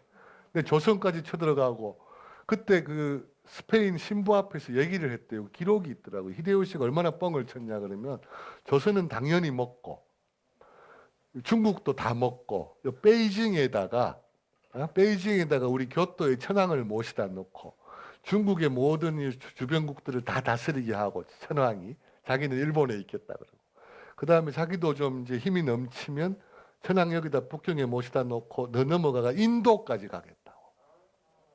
인도의 존재는 알았나 봐요. 인도까지 자기가 다 자기 천하를 만들겠다. 그런 뭐 원대한 포부라면 포부고 뻥이라면 뻥이고 완전 미친 거죠, 진짜. 그러니까 어떤 인물, 신앙이 없거나 그런 잘못된 인물에게 권력이 주어졌을 때 이 세상이 지옥으로 변한다는 사실을. 그래서 우리가 영적인 인물들이 리더로 나오셔서 모세와 같은 하나님을 두려워하고 경외하는 분들이 제발 리더가 돼서 이 국정이나 전 세계를 이끌어 가시기를 주 예수님의 이름으로 간절히 원합니다. 두서없이 얘기는 했는데 그래서 이렇게 된 거고요. 그때부터 탄압이 시작된 거고요. 그걸 그대로 계승한 게 또 에도바쿠예요. 이에야스도 원래는 긴가민가 그냥 히데요시의 그런 부정적인 걸 봤으니까 천주교는 위험하다고 생각했고 나중에 진짜 천주교를 금지시킨 이유는 자기에 대한 도전을 했어요. 스페인 신부들이 말을 안 들었어요. 이에야스를 무시했다고요. 그리고 심지어 이에야스를 협박까지 했대요. 우리 말 안 들으면 우리 포르투갈, 스페인 함대를 데리고 오겠다. 거기에 이에야스가 맛이 간 거예요. 자기는 이제 통일을 이루고 에도바쿠를 해서 자기가 쇼군인데 일본에서는 자기 말 거역할 사람 아무도 없는데 이 포르투갈인 약간 좀 이렇게 눈치 없는 친구가 이에야스는 쇄국 정책을 썼거든요. 그동안에는 전란 기간 동안에는 막 서양 상인들이 포르투갈, 스페인 뭐 지나게나 막 다 들어왔어요. 각 무역을 여기저기서 했었다고. 근데 이 서양 사람들이 얼마나 야갔냐 그러면 가격을 다 다르게 받는 거야. 같은 물건인데 여기 순진한 애들한테는 한 100량 받고 여기 작은 애들은 뭐 10량도 받고 뭐 부르는 게 값인 거야. 그러니까 막 크게 부르면 일본의 이 자원들이 다 빠져나가는 거예요. 해외로 은이. 그러니까 이제 이에야스가 그걸 보고받고 놀래가지고 야 쇄국 정책 그리고 창구를 원 윈도우 일원화하라. 그 서양 보고 말한 거예요. 여기저기 막 수시고 댕 장사하지 말고 내가 지정한 곳 한 군데만 해. 가격도 견적을 일원화시켜. 그러니까 그동안 장사 잘해 먹던 포르투갈, 스페인, 영국 사람 상인들이 막 화가 나는 거죠. 아이씨 왜 그래? 그동안 우리 무역 잘하고 엄청난 이익을 보고 있는데 왜 막어? 그러면서 따지러 간 거예요. 바보같이. 와서 왜 장사를 무역을 자유무역을 방해하느냐. FTA 필요 없다. 우리 마음 놓고 장사하게 해달라. 백성들하고 자유롭게 그랬더니 이에야스가 No. 이제 우리는 쇼군 시대고 도쿠가 바꾸고 내 명령 없이는 절대 장사하면 안 돼. 내 명령 없이 외국인들하고 접촉하는 건 사형. 일본인이 외국에 나가도 뭐 안 돌아오면 그뿐이지만 외국에 갔다가 돌아오면 사형. 그리고 창구를 하나만 딱 열어준다. 서양에 대한 창구는 있어야 되니까 문물이 들어오니까 나가사키. 나가사키만 유일한 창구로 열어놓고 그래서 에도바쿠가 그 나가사키에 가보면 인공섬을 하나 만들어놨어요. 거기는 네덜란드 지역이에요. 치외법권. 거기는 서양인들이 와서 놀아도 된다. 근데 거기는 완전히 네덜란드처럼 만들어놨어요. 그 음식도 네덜란드 음식에다가. 근데 거기는 여자는 서양 여자는 안 된다. 네덜란드나 포르투갈 남자들만 지내라. 그 인공섬 치외법권이죠. 그리고 여자가 꼭 필요하면 우리 일본 창부들을 보내겠다. 오케이? 그래가지고 그 창구만 열어놓고 에도 바쿠 265년간 서양 문물을 남만이라 그래. 남쪽 오랑캐. 남쪽에서 배가 들어오니까 남반이라 그래서 포르투갈의 의학, 포르투갈의 뭐 공학, 수학 다 받아들인 거예요. 그 창구만 열어놓고. 근데 천주교 안 돼. No. 위험해. 왜? 포르투갈이 협박했거든, 자기를. 자기 함대 끌고 와서 공격하겠대. 장사를 왜 방해하냐고 따지니까 야 이것들 위험하네. 천주교 신부들 다 잡아들여. 그 다음에 이제 나중에는 더 심하게 박해한 게 자기 정권을 위협하니까. 그 다음에 더 심한 거는 그 천주교 신부, 서양 신부를 밀고 해서 잡아오는 자는 현상금 만냥. 그 다음에 예수 믿는다고 집회 만들고 이런 애들을 밀고 해오는 사람들은 뭐 백냥. 현상금을 걸어버린 거예요. 그러니까 뭐 못 사는 사람들이 뭐 그거 잡으러 다니면서 신고만 하면 돈 나오고. 그 다음에 가장 가슴 아픈 게 북한이 아마 김일성이 그 에도바쿠에서 배웠나 봐요. 아이디를 5호 담당제. 에도바쿠가 처음 실시한 거예요. 마을이 있으면 5집을 하나로 묶어가지고 서로 감시하게 해요. 근데 공동 책임이라 5집 중에 하나가 잘못하잖아요. 5집을 다 죽여요.